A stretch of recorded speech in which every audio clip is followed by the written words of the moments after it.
দিন ইসলামকে ভালোবাসে না। তার প্রমাণ হচ্ছে বাংলাদেশে যখন বলা হয় 95% মুসলমান, কিন্তু কনসার্টে আবার জায়গা থাকে না। তার মানে বোঝা গেল মানুষ বেহায়াপনা করতে ভালোবাসে, কিন্তু দিন ধর্ম খুব বেশি ভালোবাসে না। আজকে আলোচনার বিষয় আপনার আমার আদর্শ পরিবার গঠন। আল্লাহ সুবহানাহু ওয়া তাআলা সমগ্র মানব জাতির জন্য পৃথিবীর সর্বশ্রেষ্ঠ মানুষ মুহাম্মদ সাল্লাল্লাহু আলাইহি সাল্লামকে কোরআনুল কারীম প্রায় 23 বছর যাবত এক এক করে নাজিল করে জাতির সামনে পেশ করেছেন এবং নবী সাল্লাল্লাহু আলাইহি সাল্লাম তিনি নিজের জীবনে তা বাস্তবায়ন করে দেখিয়েছেন। আমাদের সকলের সংবিধান কিয়ামত পর্যন্ত তা হবে কোরআনুল কারীম এবং সহিহ হাদিস। এই কোরআন এবং সহিহ হাদিসের আলোকে যেমন আমাদের সালাত, সিয়াম, যাকাত, হজ সমস্ত ইবাদত হবে, ঠিক তেমনি আমাদের রাষ্ট্র পরিচালনায়, সমাজ পরিচালনায়, মসজিদ পরিচালনায়, মক্তব পরিচালনায়, মাদ্রাসা পরিচালনায়, সোসাইটি পরিচালনায় কোরআন এবং হাদিসের বাইরে যদি আমরা করি তাহলে সেটা একটা ইসলামিক সমাজ, ইসলামিক দেশ হিসাবে পরিগণিত হবে না। অতএব এই জন্যই আলোচনাটি অনেক গুরুত্বপূর্ণ, অনেক গুরুত্ব রাখবে বলে আমি মনে করি। এখন আপনাকে আমার একটু প্রশ্ন, আপনাদের দেশের ব্যাপারে ওই যে যখন বিল্ডিং করা হয় সবচেয়ে ভালো উন্নত মানের সিমেন্টের নাম কি? কি সিমেন্ট? স্ক্যান। আর সবচেয়ে কমা সিমেন্ট?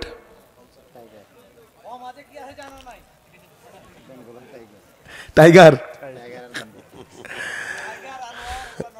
আচ্ছা আচ্ছা, এখন দেখেন স্ক্যান অবশ্য কোম্পানি কেউ আমাকে টাকা দেয়নি, ভাবেন না যে প্রমোট করছি, আমি জাস্ট একটু জানার জন্য। স্ক্যান বাংলাদেশের সবচেয়ে দামি সিমেন্ট ধরে নিলাম, আর টাইগার বা টাইগার বললে আবার তখন রাস্তায় আটকাতে পারে, ধরেন ওই সিমেন্টের নাম হচ্ছে জীবন। কথার কথা, জীবন হচ্ছে সবচেয়ে কমা সিমেন্ট। এখন দেবীনগরের মানুষকে আমার প্রশ্ন, আপনি যখন একটা বসত বাড়ি করবেন, আল্লাহ তাআলা আপনাকে টাকা দিয়েছেন, আপনার সন্তানের জন্য একটা স্থায়ী সুন্দর ইমারত তৈরি করতে চাইছেন, বাড়ি তৈরি করতে চাইছেন, ইমানদারির সাথে বলেন তো যে সবাই কি আপনারা স্ক্যান সিমেন্ট কিনবেন নাকি জীবন কিনবেন? কেউ কি জীবন কিনবেন? যদি কেউ জীবন কিনে, যদি মনে হয় যে আমার জীবনের দরকার, তাহলে তাকে নসিহত করবে একটু পাবনায় যাইন, মাথায় সমস্যা আছে। কেন? বাড়ি ঘর এক দুদিনের জন্য নয়, যতদিন পৃথিবী থাকবে আপনার সন্তান, আপনার নাতি নাতনি, ফর ইভার অ্যান্ড ইভার তারা একে একে ব্যবহার করে যাবে। আর যদি জীবন দিয়ে বানান তাহলে কি হবে? আপনার পরের প্রজন্ম দেখবে যে সব খুলে খুলে পড়ে যাচ্ছে, আর আপনাকে গালিগালাজ দিবে যে কি দিয়ে করে গেছে বাবা, এরা কি মূর্খ ছিল নাকি, এ কথা বলবে। বলবে কি বলবে না? পরিবার আছে আমাদের সবার, এখানে যারা উপস্থিত রয়েছি, কিন্তু পরিবারকে এখন তৈরি করার সময় যে মেটেরিয়াল, যে সামানগুলা লাগবে, সেইগুলা আমরা স্ক্যানের মতো দামি জিনিস দিয়ে পরিবার গঠন করব, জীবন দিয়ে গঠন করব না। সিমেন্ট কোনটা ইউজ করতে হবে, ইট কোনটা ইউজ করতে হবে, টাইলস মার্বেল কোনটা ইউজ করতে হবে, বাঙালি খুব ভালো বুঝে, কিন্তু বাড়ি যে ইসলামিক বাড়ি করতে হবে এইটার ব্যাপারে তাদের নাক ছিটকানো আছে। এই বিষয়ে কিন্তু তার কোনো হেলদোল নেই। সে মনে করে যে আমরা মডার্ন মানুষ, এভাবে মডার্ন ভাবে চললে বোধহয় আমাদের সোসাইটিটা সুন্দর হবে। এ কথা মিথ্যা। 95% যে দেশে মুসলমান, অন্তত সেই দেশের বুকে 31st নাইট পালন হতে পারে না।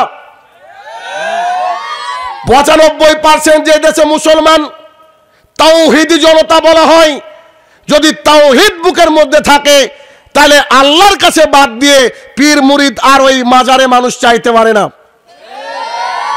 নিজেকে দাবি করবেন তাওহীদি জনতা, আর আপনার ছেলেকে আপনি বলবেন যে নে বাবা 5,000 টাকা নে, 31শে ডিসেম্বর পালন কর, পিকনিক কর, তুই কনসার্টে চলে যা।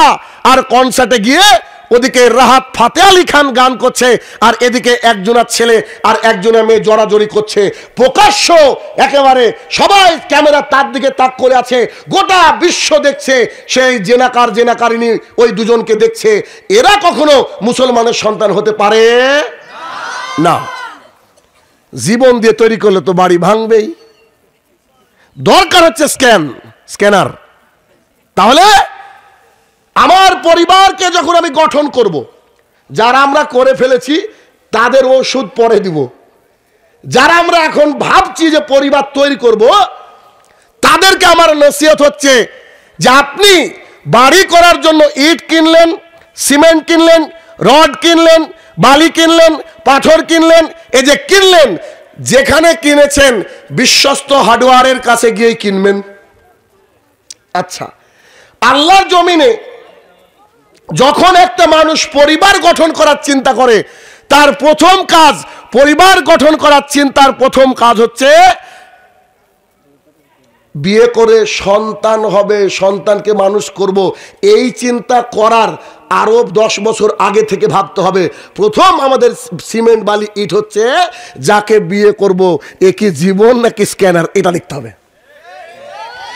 কারণ প্রোডাকশনের যদি, যেখান থেকে আমাদের মেটেরিয়াল আসবে, যেখান থেকে প্রোডাকশন হবে, সেই প্রোডাকশন হাউস যদি খারাপ হয়, তার সন্তান কখনো আপনার ওয়াজের ময়দানে আসবে না, ও কনসার্টে যাবে। তাহলে ইসলামিক পরিবার গঠনের প্রথম পূর্ব শর্ত হচ্ছে বিবাহ করা, সেটা হচ্ছে ইসলামিক শরিয়ত অনুযায়ী। একটা মহিলা যার বাড়িতে দিন নাই, যার বাড়িতে ধর্ম নাই, দিন রাত গান বাজনা চলে, সুদ ঘুষের চাকরি যার বাড়িতে, বিল্ডিং আকাশচুম্বী, দেখতে তারা কোটিপতি, যদি সেই বাড়ির কোনো আপনাকে মানুষ অফার দেয় আর আপনি যদি ইসলামিক হন, তারা আপনাকে কোটি টাকা কেন বিলিয়ন টাকা দিলেও সেই বাড়িতে বিবাহ করা যাবে না। আর ওই বাড়িতে যদি বিবাহ করেন, তারপরে শেষ বয়সে এসে যদি মনে করেন পরিবারটাকে ইসলামিক বানাবো, তখন আপনার নাতি আপনাকে এসে বলবে you are too backdated grandpa. এ কথাই বলবে, ও ঠাকুর দাদা, ও দাদা তুমি এত সেকেলে লোক গো, তুমি জানো না যে জিন্সের প্যান্ট না পরলে সমাজের সোসাইটিতে দাম আছে নাকি? এরা কারা দাবি করবে? আপনার নাতি নাতনি। কেন? শুরু থেকে ভুল। এই জন্য শুরুটাকে মজবুত করতে হবে। এক, ইসলামিক পরিবার গঠন, আদর্শ পরিবার গঠনের প্রথম কাজ হচ্ছে বিবাহ করতে গিয়ে যে শরীয়তি নিয়ম, তাকে যদি লঙ্ঘন করা হয়, তাহলে একটা ইসলামিক সমাজ প্রতিষ্ঠা হবে না। কেন? আপনাকে আমি ছোট্ট একটা উদাহরণ দিয়ে সামনে আলোচনা নিয়ে যাব, একটু খেয়াল করেন। আপনি রাস্তা দিয়ে দ্রুত গতিতে হেঁটে আসছেন, শাইনুর রহমানের প্রোগ্রাম শুনবো এই উদ্দেশ্যে। রাস্তায় আসছেন দাড়ি টুপিওয়ালা লোক, রাস্তায় আসতে আসতে আপনি পায়ের দিকে খেয়াল করেননি, হঠাৎ করে দেখছেন একটা ইট অথবা একটা কাঠ কিছু একটা রাস্তায় এভাবে পড়ে আছে, আপনি খেয়াল করেননি, সঙ্গে সঙ্গে আপনি ওটাতে পায়ে বেঁধে উল্টে পড়ে গিয়েছেন। আপনি যত বড় ইমানদার হন না কেন, আপনি মনে মনে বলবেন যে কোন তালবার শয়কার লয়কার এটা করেছে রে, বলবেন কি বলবেন না? মুখ দিয়ে বেরিয়ে যাবে। কেন? আরে এটা রাখলো কে রাস্তায়, রাস্তার মাঝে এরকম ইট কাট কে পালা দেয়, বলবেন কি বলবেন না? সৌদি আরবের ছোট বাচ্চা, সে গাড়ি থেকে পড়ে গিয়েছে, তো ও বলছে আস্তাগফিরুল্লাহ ওয়া আতুবু ইলাইহি, আবার পড়ে গিয়েছে আর এক জায়গায়, তো ও বলছে তাওয়াক্কালতু আলাল্লাহ, আবার পড়ে গেছে আর এক জায়গায়, তো বলছে ইন্না লিল্লাহি ওয়া ইন্না ইলাইহি রাজিউন। দেখেন তার মুখ দিয়ে ভাষাগুলা কি বেরায়, আর আপনার আমার মুখ দিয়ে তালবা শয়কার লয়কার। কেন? আমাদের প্রোডাকশনটা ভালো না, আমাদের প্রোডাকশনটা ভালো না। এখান থেকে আপনি ভারতবর্ষে ঘুরতে গিয়েছেন, ভারতবর্ষে ঘুরতে গিয়ে দেখছেন বিশাল এক বড় ইমারত, দেখে বলছেন wow that is very nice, কি সুন্দর দৃশ্য, আপনি এইটা বলছেন। কিন্তু তাওহীদ জানা লোক বলবে মাশাআল্লাহ, সে বলবে আলহামদুলিল্লাহ সুবহানাল্লাহ, আপনার আমার সন্তান মাশাআল্লাহ আলহামদুলিল্লাহ সুবহানাল্লাহ বেরোয় না। কেন? আমাদের প্রোডাকশন হাউজই খারাপ। তাহলে দোষ দিয়ে লাভ নাই, গোড়ায় আমাদের ভুল রয়েছে, সেই ভুলটাকে আগে শুধরাতে হবে। বিবাহ করার সময় দেখে নিতে হবে। একটা হাদিস আপনার সামনে পেশ করি। আবু হুরায়রা রাদিয়াল্লাহু তাআলা আনহু বলেন, রাসূল সাল্লাল্লাহু আলাইহি সাল্লাম বলেছেন যে হাদিসের অপব্যাখ্যা আমাদের সমাজে করা হয়। আপনাকে আমি সূক্ষ্ম জায়গাটা ধরিয়ে দেব আজকে। আবু হুরায়রা রাদিয়াল্লাহু তাআলা আনহু বলেন, রাসূল সাল্লাল্লাহু আলাইহি সাল্লাম বলেছেন, নারীদেরকে বিবাহ করা হয় চারটে জিনিস দেখে। নারীদেরকে বিবাহ করা হয় চারটে জিনিস দেখে। এক, তার সম্পদ। দুই, তার সৌন্দর্য। তিন, তার বংশ। চার, তার দিনদারিতা। এ কথা বলে রাসূলুল্লাহ সাল্লাল্লাহু আলাইহি সাল্লাম বলছেন, তোমরা দিনদারিকেই প্রাধান্য দিও। হাদিস বুখারী এবং মুসলিমের একেবারে প্রতিষ্ঠিত হাদিস। রাসূলুল্লাহ সাল্লাল্লাহু আলাইহি সাল্লাম এই কথাই বললেন। আপনাকে আমি এখন বোঝাতে চাইছি যে রাসূলুল্লাহ সাল্লাল্লাহু আলাইহি সাল্লাম এই কথা বললেন যে নারীদেরকে বিবাহ করা হয় চারটে জিনিস দেখে। চারটে জিনিস দেখে। আপনি আমি আমাদের সমাজে কি বুঝেছি? যে নারী সুন্দর, যার বংশ ভালো, যে নারী মানে টাকা পয়সা আছে, মালি ঘরের, আর যে নারীর মধ্যে দিনদারি আছে, তাদেরকে বিয়ে করতে বলেছেন আল্লাহ রাসূল। সিদ্ধান্ত ভুল। তিনি এ কথা বলেননি। তিনি বলছেন মানুষ নারীকে বিবাহ করে কি দেখে? এক, সৌন্দর্য দেখে মানুষ পাগল হয়ে যায়, তাই মানুষ সৌন্দর্য দেখে বিয়ে করে। মানুষ করে, আল্লাহ রাসূল বলছেন। আমাদেরকে করতে বলেননি তিনি। তিনি বলছেন যে মানুষ বিবাহ করে কি দেখে? সৌন্দর্য দেখে। সৌন্দর্য যখন দেখে ফেলে, কিসের দিনদারি তার কিসের কি খেয়ালই থাকে না মানুষের। এত নায়িকা একদম দেখতে, ওকে বিয়ে করে নিয়ে এসেছে, তো ও এসে তো ভারতের হিন্দি সিরিয়ালই দেখবে, ও কি কোরআন তেলাওয়াত করবে নাকি? শয়তান নিয়ে এসে বলছে শয়তান তাড়ানোর মন্ত্র আছে কি? আশ্চর্য কথা। এক, তাকে সৌন্দর্য দেখে বিয়ে করা হয় আমাদের সমাজে, বলেন হয় কি হয় না? দুই, পাশ থেকে বলছে যে বাড়িতে বিয়ে করছে শ্বশুরের মাল সামাল কেমন আছে রে, পাবি কি কিছু? 2-10 বিঘা জমি কি পাওয়া যাবে? কিছু টাকা পাওয়া যাবে কি? BMW দিবে কি? রয়্যাল এনফিল্ড কি দিবে? বাংলাদেশে লঞ্চ করেছে, দিবে কি? তো এ কথা বলে তার সাথে বিবাহ করা হয় মাল দেখে। আল্লাহ রাসূল বলছে বিবাহ করা হয় এটা দেখে। তিন, ওই যে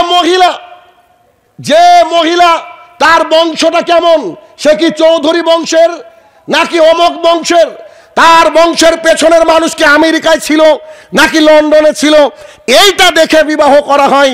এবার মুহাম্মদ সাল্লাল্লাহু আলাইহি ওয়াসাল্লাম যে বাক্যটা বললেন, আমি আপনাদেরকে হয়তো বোঝাতে সক্ষম হব কিনা জানি না। আল্লাহ রাসূল সাল্লাল্লাহু আলাইহি ওয়াসাল্লাম বলছে সবগুলা বাদ। কি বললো? সবগুলা বাদ। তোর সৌন্দর্য 3 মাস টিকবে না, টাকা পয়সা দরকার না, তুই ভিক্ষুক নাকি, তোর বংশ দেখারই দরকার নাই, বাড়িতে নিয়ে এসে মেয়েকে রেডি করবি, তুই দেখবি শুধু দিনদারিতা। এ হচ্ছে হাদিস। কিন্তু ভুল বোঝা হয়েছে আমাদেরকে। কি বলেছে? এই 4টি জিনিস যার মধ্যে পাবা নিও। হ্যাঁ, আল্লাহ রাসূল বলছে তোমরা দিনদারিকেই প্রাধান্য দিও। কেন? দিনদারিতা যদি যার মধ্যে থাকে, তার প্রোডাকশন ভালো হবে, সমাজ ভালো হবে, একটা সুসন্তান সমাজে তৈরি হবে।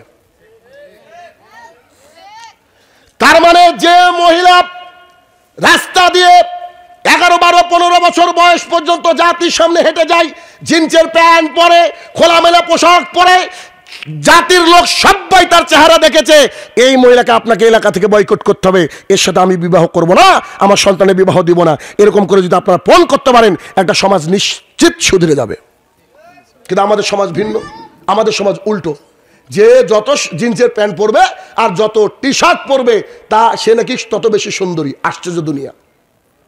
তাহলে কি? প্রথম কথা হচ্ছে, দেখেন খুব সুন্দরী নারী নিয়ে রাত্রিবেলায় ঘুমিয়ে আছেন, আর সেই নারী টিকটক করে, সেই নারীকে আপনি বলছেন তোমাকে কোরআন পড়তে হবে, ও কি পড়বে? কারণ নারী যখন পুরুষের সংসারে আসে, পুরুষ আর পুরুষ থাকে না, পুরুষ হয়ে যায় নারী আর নারী হয়ে যায় পুরুষ। প্রায় প্রত্যেক সংসারে দেখেন। এইখানে যে আপনারা ওয়াজ শুনতে এসেছেন বইয়ের অনুমতি দিয়ে, বউ যদি বলতে থাকো আমার পাশে, তোমাকে যেতে হবে না, আপনি কেন আমি কেন, আমার 14 গোষ্ঠী আসতে পারতো না?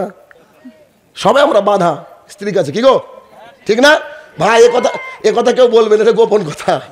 সবাই আমরা ওইখানে আমি আমার মাকে খাবার দিব, আমার স্ত্রী যদি বলে আজ থেকে বন্ধ, আমি কেন আমার 14 গোষ্ঠীও পারবে না? এটাই তো হচ্ছে সমাজে, এটাই তো হচ্ছে।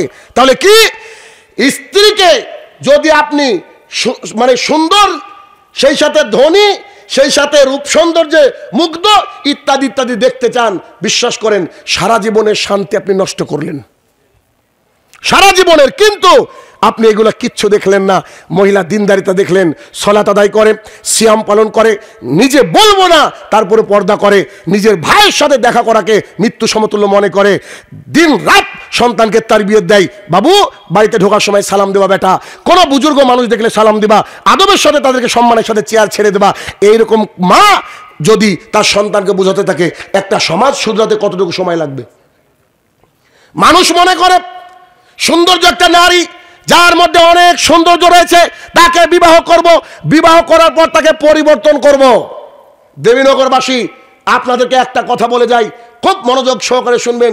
আমি এই কথাটা মাঝে মাঝে বলি, আজকে বলছি যে if you want to change the society, you try right now when you are in bachelor mood. তুমি যদি তোমার সোসাইটিকে, সমাজকে পরিবর্তন করতে চাও, বিবাহের আগে চেষ্টা করো। After getting married you can change your TV channel also. কি বিবাহের পর তুমি যদি ইচ্ছাও করো তো টিভির একটা চ্যানেল পরিবর্তন করতে পারবে না। তুমি দেখো, তুমি আজকে রাতে গিয়ে দেখো, আজকে সুযোগ পাবে না, তোমাকে আমি বলছি কালকে দেখো, তোমার স্ত্রী জি বাংলা দেখছে। জীবন বা কি জীবন মানে জি বাংলা, জীবন মানে জি বাংলা দেখছে। খালি একবার স্ত্রীর কাছ থেকে রিমোটটা নিয়ে বলবেন একটু বাংলা দেখে পরিস্থিতি খারাপ, একটু দেখি তো কি পরিস্থিতি চ্যানেলটা, আপনার স্ত্রী এমনভাবে তাকাবে মনে হবে যে টিভির ঘরে জীবনে ঢুকবো না। আছে না নাই? কত বাড়িতে এরকম ঘটনা ঘটেছে। আমি ইন্ডিয়ার একটা জায়গায় প্রোগ্রাম করছি, ঠিক এরকমই, এই পাশে মহিলাদের প্যান্ডেল। আমি বলেছি দেখি কোন মায়ের বেটা আছে, আমার বক্তৃতা শোনার পরে বিয়ে বাড়িতে গিয়ে লাঠি মেরে টিভিকে ভেঙে ফেলতে হবে, টিভির মধ্যে কোনো কল্যাণ নেই। শুনেন, টিভিতে চলে পিস টিভি। ওয়াল্লাহি আপনার স্ত্রী আপনি যখন থাকেন তারা তখন পিস টিভি দেখে, আপনি বাড়ির থেকে বের হয়ে গেলে কিস টিভি শুরু হয়। অতএব টিভিতে কোনো কল্যাণ নেই, টিভিকে একেবারে লাঠি দিয়ে ভেঙে ফেলতে হবে। এ কথা বলে যেই চুপ করেছে, আমি পাশ থেকে একজন মহিলা জোরে বলে ফেলেছে, বলছে ও যেন টিভি ভাঙতে আসে। আমাকে না, ওর স্বামীকে, মানে ওর স্বামীকে আমি শিখাচ্ছি এখানে বসে, পাশে মেয়েটা জোরে বলে ফেলেছে, আর আমরা সাইলেন্ট হয়ে গেছি, আর আমাদের একদম এই মাইক পর্যন্ত চলে গেছে, বলছে ও যেন ভাঙতে আসে। বুঝতে পেরেছেন? সেজন্য বলছি, যদি মনে করেন স্ত্রীকে পরিবর্তন করব, কখন? বিবাহের পর 95% চান্স নেই। হ্যাঁ, ইল্লামান রাহিমা রাব্বি, যাদেরকে আল্লাহ রহমত দিয়েছে তারা ব্যতীত বিশ্বাস করেন পরিবর্তন হবে না। আমাদের কত কাছের মানুষ, কত দিনই মানুষ দাড়ি চেঁচে ঘুরে বেড়াতো, টাকনোর উপর এখন প্যান্ট, দাড়ি ছেড়ে দিয়েছে, তাহাজ্জুদ পর্যন্ত পড়ে। ফোন দিয়ে বলে শাহিনুর ভাই স্ত্রীকে বোরখা পরাতে পারলাম না, বোরখা পরানোর কথা বললেই একবারে মুখখান বাংলার পাস, খুব রাগ করে, কি যে করব একটু দোয়া করেন। তখন আমি বলি যে ফ্যাক্টরি তো গলদ নিয়ে নিছো ভাই, আগে এটা ভাবা উচিত ছিল, কিন্তু তালাক দিয়ে দেবো অত সোজা নাকি? অত সোজাও না, সামাজিক একটা বন্ধন আছে ভাই। এজন্য কি করতে হবে? যদি সমাজকে শুধরাতে চান, সমাজকে সুন্দর একটা সমাজ উপহার দিতে চান, তাহলে প্রথম কথা হচ্ছে শরীয়তি বিবাহকে নিজের উপরে অ্যাপ্লাই করে নিতে হবে। আপনাকে আমি 2 মিনিটে শরীয়তি বিবাহ একটু দেখে দিচ্ছি। শরীয়তি বিবাহটা কি? এক, ছেলে বাবাকে বলছে আব্বু আমার বয়স হয়ে গেছে, আমি বিবাহ করতে চাই। আব্বু বলছে বেটা তোমার কি কাউকে পছন্দ আছে নাকি? তো শুনেছি ওই দেবীনগরের আব্দুর রহমানের মেয়েটা নাকি খুব দিনদার, তো তার বাবার সাথে একটু কথা বলে দেখো। তখন বলছে আচ্ছা ঠিক আছে আমি কথা বলে দেখছি, বেটা একটু তুমি দাঁড়াও। গিয়ে বলছে আসসালামু আলাইকুম, আছেন নাকি বাড়িতে? জি আছি। বলছে আমার একটা ছেলে আছে, আমার ছেলে এই কাজ করে, আপনার নাকি একটা মেয়ে আছে, একটু বিবাহের ব্যাপারে কথা বলতে আসছিলাম। তখন মেয়ের বাবা বলছে জি আপনারা তো ভালো মানুষ, আচ্ছা ঠিক আছে আপনার ছেলেকে পাঠিয়েন আমার মেয়েকে দেখতে। কেন? মহিলাদেরকে বিয়ের আগে দেখতে হবে। এটা কেন? রাসূলুল্লাহ সাল্লাল্লাহু আলাইহি ওয়াসাল্লামের কাছে জনৈক সাহাবী এসে বলছেন আল্লাহ রাসূল সাল্লাল্লাহু আলাইহি ওয়াসাল্লাম আমি একটা আনসারী মহিলাকে বিবাহ করতে চাই, এ বিষয়ে আপনার মতামত কি? তখন মুহাম্মদ সাল্লাল্লাহু আলাইহি ওয়াসাল্লাম বলছে আনসারী মহিলাদের চোখে ডিস্টার্ব থাকে, একটু দেখে নিও, দেখে নিতে হবে। তো ওই যে বাবা বলে গেল, এবার ছেলে এসেছে, ছেলে আসার সময় বলছে আমি তো গাড়ি চালাবো, অত দূর যাবো ভালো লাগছে না। তো হুন্ডাটা বের করে একজন বন্ধুকে ডাক দিয়ে বলছে ভাই চল একটু যাই, আমি আমার হবু স্ত্রীকে দেখে আসি। এবার শ্বশুর বাড়ির সামনে, হবু শ্বশুর বাড়ির সামনে দাঁড়িয়ে, এখন যে ড্রাইভার সে বাড়ির মধ্যে প্রবেশ করতে পারবে না, যদি প্রবেশ করেও বাড়ি আলাদা, কেমন বাড়ি হবে সেটাও আলোচনা করবে ইনশাল্লাহ, একটু দাঁড়ান। তো সে বাড়ির বাইরে থাকবে অথবা আলাদা রুমে থাকবে, মেয়ে এখানে উপস্থিত থাকবে, আর মেয়ের বাবা তার সাথে দাঁড়িয়ে থাকবে, মেয়ের মা থাকবে না। মেয়ের কে থাকবে? বাবা। এখানে বাবা উপস্থিত থাকবে, ছেলেটা চেয়ারে বসবে, মেয়েটা চেয়ারে বসবে। এখন মেয়েটাকে সালাম দিয়ে বলবে, আপনার নাম? জি আমার নাম আয়েশা। বলছি কোরআন পড়তে পারেন? জি আলহামদুলিল্লাহ। 5 ওয়াক্ত সালাত আদায় করেন? জি। বলেন তো আল্লাহ কোথায়? তো হচ্ছে 7 আসমানে। মানে যে প্রশ্ন আপনি খুশি করতে পারেন, এটা এমনি আমি বললাম যতটুকু আপনার জানা। জানার পরে বলছেন আচ্ছা ঠিক আছে, ফোনে জানিয়ে দেওয়া হবে। বাড়িতে গিয়ে বাবাকে বলছেন আলহামদুলিল্লাহ আব্বু আমার তো পছন্দ হয়ে গেছে, আপনার মাকে পাঠাবেন না, ও বিয়ে হবে না। বুঝলেন? আপনার খালাকে পাঠিয়ে না, ও বিয়ে হবে না, ওদের কাউকে পছন্দ না। গোটা দুনিয়া সব মেয়ে আসলেও পছন্দ না, মা খালার অবস্থা এরকম। আচ্ছা এখন বাবাকে বলছে আব্বু মেয়ে আমার পছন্দ হয়েছে। এবার ফোন করে বলছি তো মেয়ের তো ছেলেকে তো পছন্দ হয়েছে, ছেলেরও মেয়েকে পছন্দ হয়েছে, কি করা যায়? আচ্ছা ঠিক আছে, আগামী শুক্রবারে ডেট, বিবাহ। তো বিবাহ কি? এবার বিবাহের সময় ছেলে এক আর ছেলের সাথে 2-1 সাক্ষী বা কেউ গেল, গিয়ে মেয়ের বাড়িতে যাবে। মেয়ের বাড়িতে যাওয়ার পর মেয়ের বাবা যদি পারে বিবাহ পড়া তো আলহামদুলিল্লাহ, যদি না পারে একজন ইমাম সাহেবকে হায়ার করে আনবে। ইমাম সাহেব বসবে, ছেলে সামনে বসবে। এখন ছেলেকে বলবে কই কই কই দেখি দেখি মোহরানা কত? তো জি এই যে মোহরানা হবে নগদ। কি হবে? নগদ। বাকি রাখা যায়, হাদিসে যায়, ওটা বলছি না, নগদ। তো বলছে যে 5,001 টাকা, 2 লাখ 5 লাখ দরকার নাই, এসব নাটক চলবে না। 5,001 টাকা, 10,001 টাকা এই নেন। তখন বলবে মেয়ের বাবা কোনটা? জি আমি। চাচা এটা নেন, আপনার মেয়েকে গিয়ে বলেন আপনি অমকের সাথে বিয়ে দিচ্ছেন। শুধু একা মেয়ের বাবা টাকা নিয়ে তার কলিজার টুকরা মেয়ের হাতে দিয়ে বলবে আম্মু তোমাকে আমি অমক গ্রামের অমক ছেলের সাথে বিবাহ দিচ্ছি, তুমি কি রাজি? তো মেয়ে যদি চুপ থাকে তো রাজি, মেয়ে যদি এরকম করে তো রাজি, মেয়ে যদি কাঁদে তো একটু দাঁড়ান, চেনটা না আছে হতে পারে সাইডে। বুঝলেন? মেয়েকে কিনে দিয়েছেন অ্যান্ড্রয়েড, অত পবিত্র ভাবছেন নাকি? সারা রাত জেনার বাক্স এটা। তো এবার মেয়ে চুপ আছে, এরকম করেছে, আচ্ছা রাজি। এসে বলছে জি আমার কলিজার টুকরা রাজি হয়েছে। তখন ইমাম সাহেব বলছে অমুক গ্রামের অমুক মেয়ের সাথে তোমার এত টাকা দেন মোহরে বিবাহ বন্ধনে আবদ্ধ হতে চেয়েছে, তুমি কি কবুল? সে বলবে কাবিল তু অথবা কবুল। বিবাহ শেষ, বিশেষ দোয়া আছে, দোয়াটা পড়বে। দোয়া পড়ার পর এবার যদি শ্বশুর মশাই বলে যে কজন লোক এসেছো, তো 3-4 জন লোক এসেছি, যদি খাবার দেয় তো আলহামদুলিল্লাহ, না দিলে ডবল আলহামদুলিল্লাহ। বিবাহ যখন দিবে মেয়ের বাবার 1 টাকা খরচ হবে না। বিবাহের মজলিসে বসে মেয়ের বাবা 1 টাকা খরচ হবে না। শরীয়তি বিবাহ দেখাচ্ছি, যা দেবীনগরে হয়তো হয়নি। তারপরে মেয়ে ওদিকে যা কিছু দিয়ে সাজলো, ছেলে নিয়ে গেছে বুরখা পরবে, বুরখা পরার পরে ছেলে তাকে নিয়ে চলে আসলো। এসে পোশাক টোশাক খুলে বাসর রাত সাজানো হবে, এটা ঠিক আছে। পোশাক টোশাক খুলে দুজনে অজু করলো, অজু করে ছেলেটা সামনে মেয়েটা পিছনে 2 রাকাত সালাত আদায় করে নিজের মতো করে হাত তুলে দোয়া করলো। বিশেষ একটা দোয়া আছে, ছেলে তার এই আঙুলটা তর্জনী আঙুলটা মেয়ের কপালে ঠেকিয়ে দোয়া করবে, এরপর হবে বাসর রাত। এটা হচ্ছে শরীয়তি বিবাহ। পরের দিন তার বাবা দেবীনগর কেন, চা পায় কেন, গোটা একবার রাজশাহীকে নিমন্ত্রণ করে খাওয়া, কোনো অসুবিধা নাই। খরচ হবে কার? ছেলের বাবার। এটা হচ্ছে অলিমা, এটা হচ্ছে অলিমা। গোটা পৃথিবীর মানুষকে দাওয়াত দেন, প্রয়োজন হলে শাহিনুর রহমানকে বলেন ভিসা লাগাবো আগে ইনশাল্লাহ, এসে খাবো। হয়ে গেল বিবাহ, কোনো ঝামেলা আছে আর? কত সোজা, কত সুন্দর। এই হচ্ছে শরীয়তি বিবাহ। তবে আমাদের সমাজে কি চালু আছে?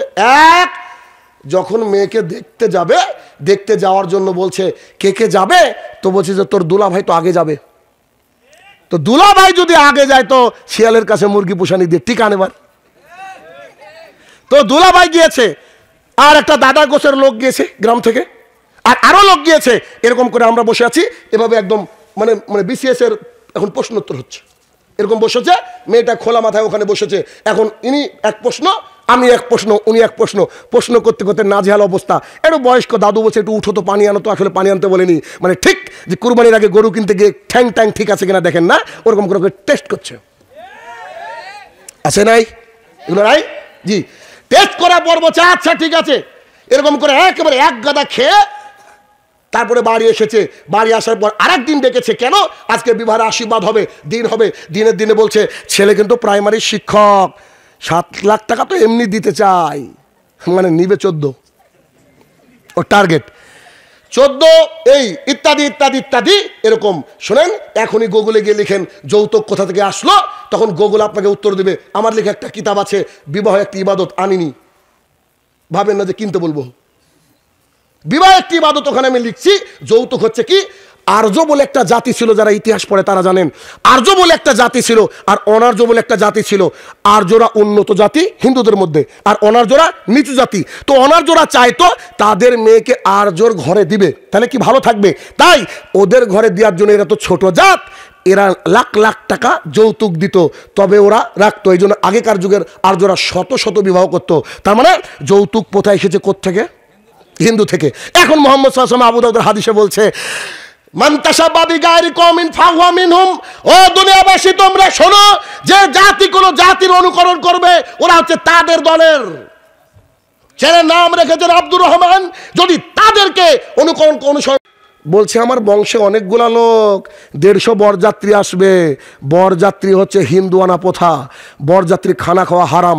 শাহিনুর রহমান বলে গেল, যদি না হয় আমি পাঠিয়ে দেবো লিঙ্ক, আপনি শুনে নেবেন।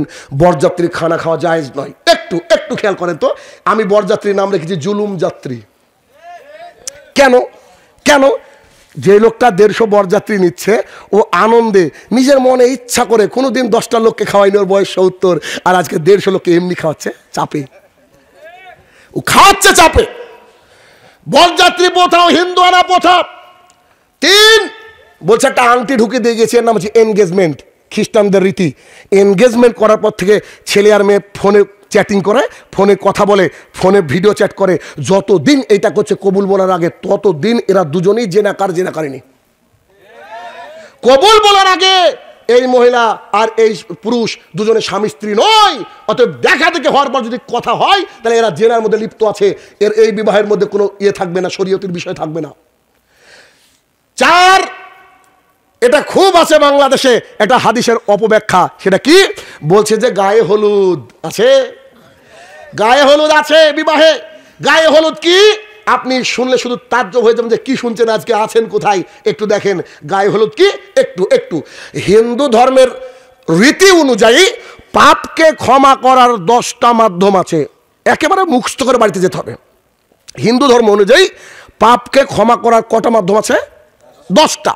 তার মধ্যে 10 নম্বর মাধ্যম হচ্ছে যে কোনো মেয়ে যখন নতুন করে অন্যের বাড়িতে যাবে, বিবাহ বন্ধনে আবদ্ধ হবে, ওই বাড়ির লোক কেমন এরা তো জানে না। তাই ওরা করে কি, দেবতা গণেশ বলে একটা দেবতা আছে, যে হাতির সুরের মতো গণেশ। তো ওই গণেশ হচ্ছে 32টা রূপ ধরতে পারে। কটা? 32। 32টা রূপ ধরতে পারে। তার একটা রূপ হচ্ছে হলুদ পোশাক পরে হলুদ বর্ণ ধারণ করা। হিন্দুরা মনে করে আমার মেয়ে ওই বাড়িতে যাবে, কেমন যে থাকবে। ধরেন আপনি এখান থেকে বিয়ে দিচ্ছেন কানসাটে, এখান থেকে বিয়ে দিচ্ছেন বরিশালে, আপনি তো জানেন না যে তার পরিবার কেমন, অত্যাচার করতেও পারে। তাই আপনি হিন্দু মানুষ, এখান থেকে আপনি এবার পুজো করছেন গণেশের। আর এই পুজোর নাম হচ্ছে গণপতি হরিদ্রাত্তর পূজা। এই পূজা করার মাধ্যমে এই আপনার মেয়েটাকে ওই বাড়ির দিকে আপনি পাঠিয়ে দিলেন। এটা হচ্ছে পুরোপুরি হিন্দুয়ানা প্রথা।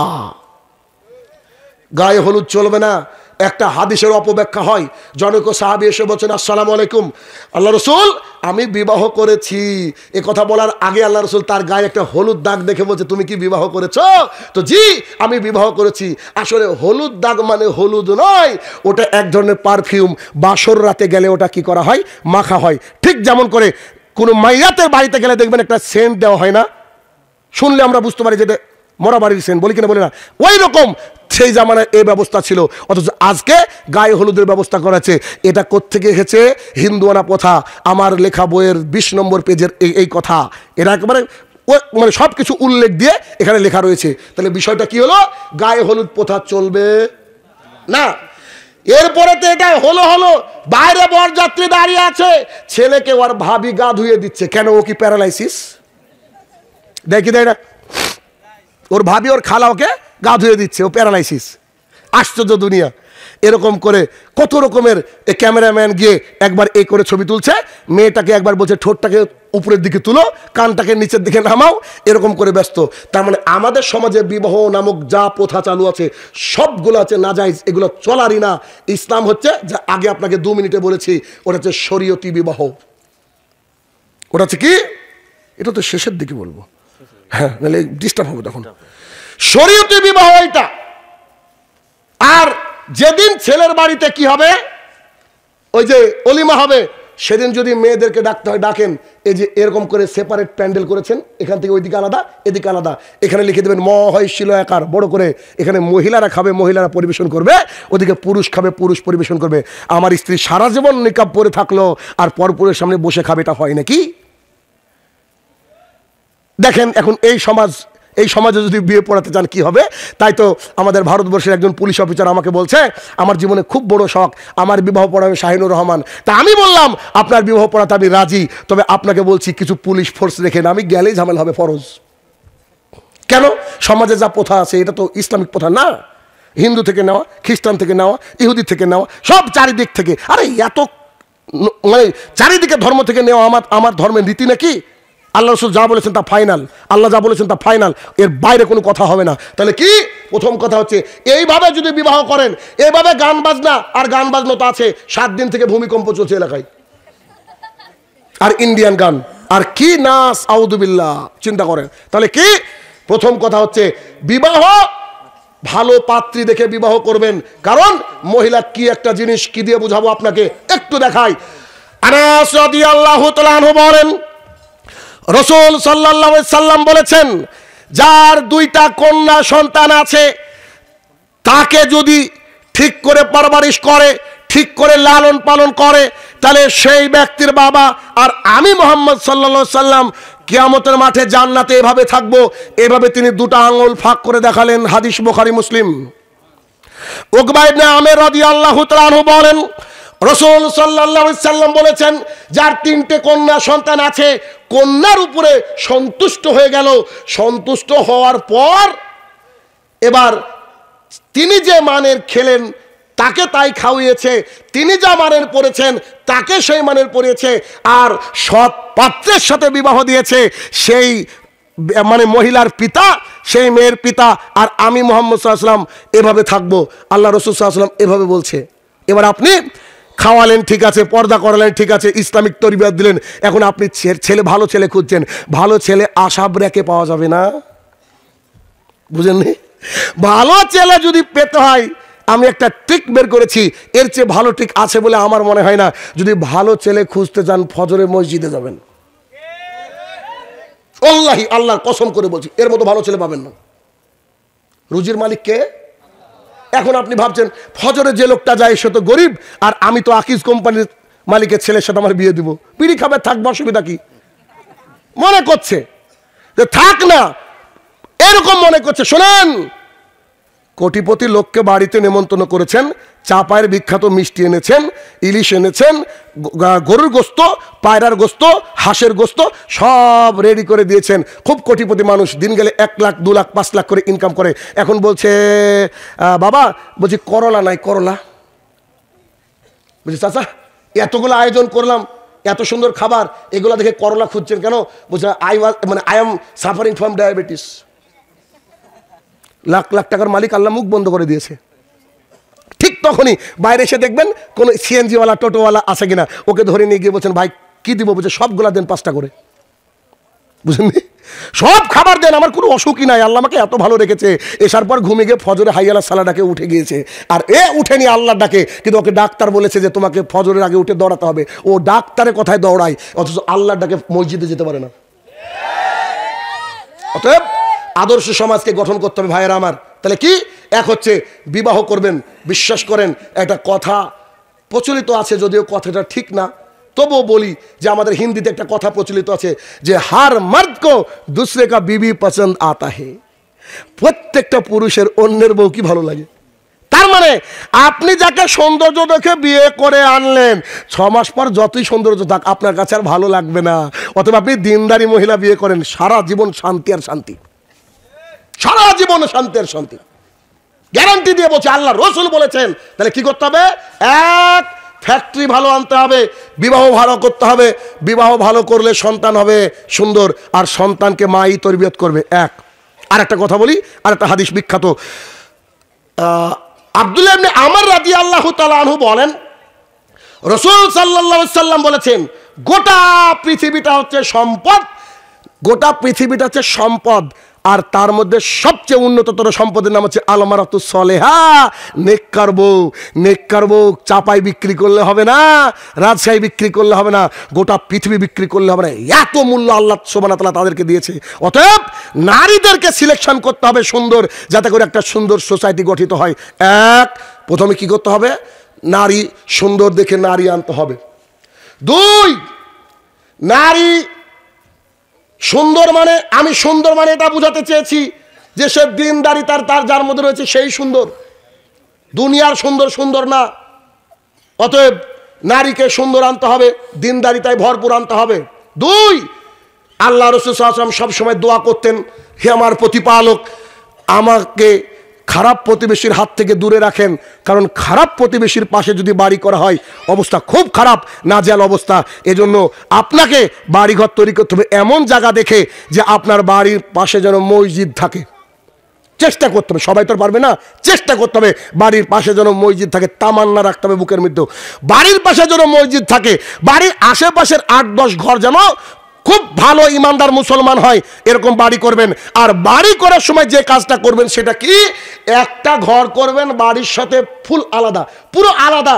যে ঘরে মেহমান আসলে ওই ঘরে থাকবে, ওই ঘরে অ্যাটাচ বাথরুম থাকবে, পায়খানা বাথরুম করবে, সলাতের জায়গা থাকবে, সলাত আদায় করবে, এরকম করে একটা সেপারেট বাড়ি করবেন। অতএব যে কেউ মেন গেট খুলে ঢুকে বলবে না আসসালামু আলাইকুম ভাবি, হাউ আর ইউ, তাহলে কিন্তু জেনা শুরু হয়ে যাবে। অতএব অতিথি যেন আপনার বাড়ির মধ্যে প্রবেশ করতে না পারে যে কোনো মূল্যে, অতিথি থাকবে বাইরে, তার জন্য আপনি ঘরটা সুন্দর করেন, এসি লাগান, টাইলস লাগান, মার্বেল লাগান, দ্যাট ডাজন্ট ম্যাটার, কিন্তু আপনার বাড়িকে সেপারেট করতে হবে। শানুর রহমান সাহেব অত যে বড় লোক মানুষ না, বিশ্বাস করেন টিন দিয়েও ঘেরা হয়, পাটকাঠি দিয়েও ঘেরা হয়, যদি আপনার অন্তর সাফ থাকে তাহলে এটাকে ঘিরতে হবে। 2, বাড়ি রিলেটেড কথার মধ্যে 2 নম্বর, রাসূলুল্লাহ সাল্লাল্লাহু আলাইহি ওয়াসাল্লাম বলছেন, খবরদার তোমরা তোমাদের বাড়িকে কবর বানিও না, আর মসজিদকে বাড়ি বানিও না। এর অর্থ কি, আপনার আমার ফরজ সালাতগুলো হবে মসজিদে, আর বাড়িতে আমাদেরকে কি করতে হবে, সুন্নাত সালাত আদায় করার চেষ্টা করতে হবে। কেমন করে? যেমন ফজরে উঠতে হবে, উঠার পরে যদি তাহাজ্জুদ পড়লেন তো আলহামদুলিল্লাহ, যদি নাও পড়তে পারেন তাহলে ফজরে উঠলেন, উঠে ওযু করার পরে 2 রাকাত সুন্নাত বাড়িতে আদায় করবেন। আয়েশা রাদিয়াল্লাহু তাআলা আনহা বলেন, রাসূল সাল্লাল্লাহু আলাইহি সাল্লাম বলেছেন, কেউ যদি ফজরের পূর্বে 2 রাকাত সুন্নাত সালাত আদায় করে, গোটা পৃথিবীকে বিক্রি করলে একদিকে যত সম্পদ হবে তার চেয়ে বেশি সম্পদের অধিকারী হচ্ছে যার 2 রাকাত সালাত রয়েছে, সুন্নাত সালাত। কি দিয়ে বুঝাবো এলন মাস্ক, তুমি নিজেকে কোটিপতি মনে করো, তোমার চেয়ে কোটিপতি সবগুলা গো, কথা বুঝেননি? তাহলে কি আপনাকে কি করতে হবে, বাড়িতে সুন্নাত সালাত আদায় করতে হবে। বাড়িকে কিন্তু শয়তানের কারাগার বানানো যাবে না। যেমন দেখেন কি করে শিক্ষা হয়, আমি আমার মনে যতদূর পড়ে, আমার মনে হয় না যেদিন থেকে আমি সালাত ধরেছি সেদিন থেকে বাড়িতে মসজিদে আমি গিয়ে 2 রাকাত সুন্নাত পড়েছি, এটা আমার আজ পর্যন্ত মনে নাই। ফজরের সুন্নাতের কথা বলছি। তো আলহামদুলিল্লাহ সুম্মা আলহামদুলিল্লাহ, ছেলের বয়স 11, ও 8 বছর থেকে নামাজ পড়ে, 7.5 বছর থেকে নামাজ পড়ে, ও উঠে দেখি বাড়িতে সুন্নাত পড়ে। দেখা দেখি চাষ দেখা দেখি বাসাটা কথা আছে না, তো ও তোর বাপকে দেখছে, ও তো পড়বেই, ও বুঝে গিয়েছে। তাহলে কি আপনি বাড়িতে সালাত আদায় করবেন, আপনার স্ত্রী বাড়িতে সালাত তো আদায় করছেই, অসুবিধা নেই। এবার আপনি যখন বাড়িতে আদায় করবেন তখন আপনার বাড়িটা আল্লাহ সুবহানাহু ওয়া তাআলা পবিত্র বানিয়ে দেবেন ইনশাআল্লাহ।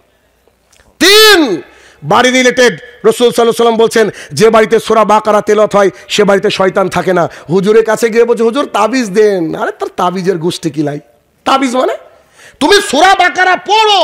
শানুর রহমান সাহেব, আমি যে কোরআন পড়া জানি না, আমি যে অপদার্থ মানুষ, তোমার বাড়ি থেকে এই টিভি আছে?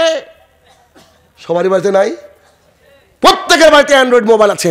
সঙ্গে সঙ্গে এটাকে আপনি ইউটিউবে যান, ইউটিউবে গিয়ে সার্চ অপশনে গিয়ে লেখেন সূরা বাকারা, অথবা মুখে বলেন সূরা বাকারা, চলে আসলো, এবার চালিয়ে দেন, তবুও শয়তান আসবে না। এটুক তো করা যাবে, এটুক করা যাবে না?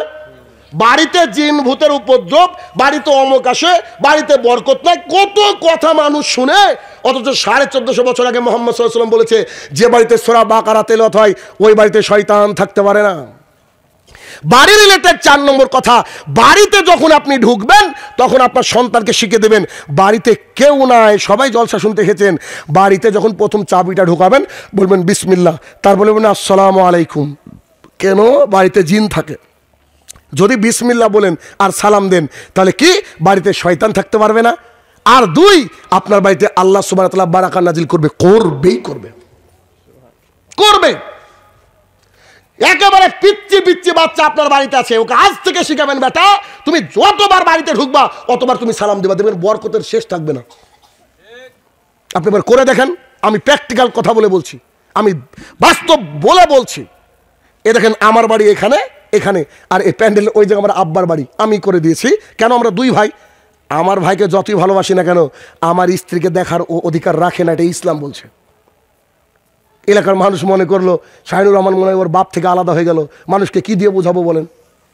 এখন কেউ যদি এসে বলে যে ইংল্যান্ডের ভিখারিরাও ইংরেজিতে কথা বলে, আশ্চর্য কথা, ওর তো মাতৃভাষা ইংরেজি। ব্যাপারটা হয়ে গেছে এরকম। তো কি, আমার মেয়ে এখন 6 বছর বয়স, তো কি দিয়ে বোঝাবো আপনাকে কথা? আমি 3.5 বছর যেদিন থেকে মানে ও বুদ্ধি হয়েছে, কথা বলতে পেরেছে, সেদিন থেকে বাড়িতে ঢোকার সময় সালাম দেয়। এখন আমার বাড়ি যদি এইটা হয় আর আমার আব্বার বাড়ি যদি এটা হয়, বলেন তো কতবার আসবে? খুব কম হলে 100 বার আসা যাওয়া হয়। দাদার বাড়িতে যাচ্ছে আর আসছে। এখন ওকে জানানো আছে সালাম, আমরা ঢুকি, তো সালামে একবার অতিষ্ঠ আমার বাড়ির মানুষ। আমার স্ত্রী একদম আমাকে বলছে, আচ্ছা কত সালাম নিয়ে যায় বলতো? আর ও সালাম ততক্ষণ দিবে যতক্ষণ উত্তর না পাবে। ওর মাকে বলেছে তোমার আওয়াজ যেন বাইরে না যায়, মানে উভয় দিকে বিপদ, উভয় বিপদ। আমি থাকলে জোরে দিলাম, আমার ভাই থাকলে জোরে দিল, ও ঢোকার সাথে সাথে। আর কেউ না দিলেও যদি কেউ ভুলেও যায়, আলহামদুলিল্লাহ আমার মেয়েকে আজ পর্যন্ত ভুলতে দেখিনি। আমি আমার স্ত্রীকে বলছি, শোনো, হয়তো আল্লাহ সুবহানাহু ওয়া তাআলা আমার বাড়িতে বরকত দিয়েছি আমার ওই কলিজার টুকরা সালামের জন্য। বাড়ি রিলেটেড 5 নম্বর খুবই গুরুত্বপূর্ণ কথা, এটা আমাদের মানা হয় না। সেটা কি?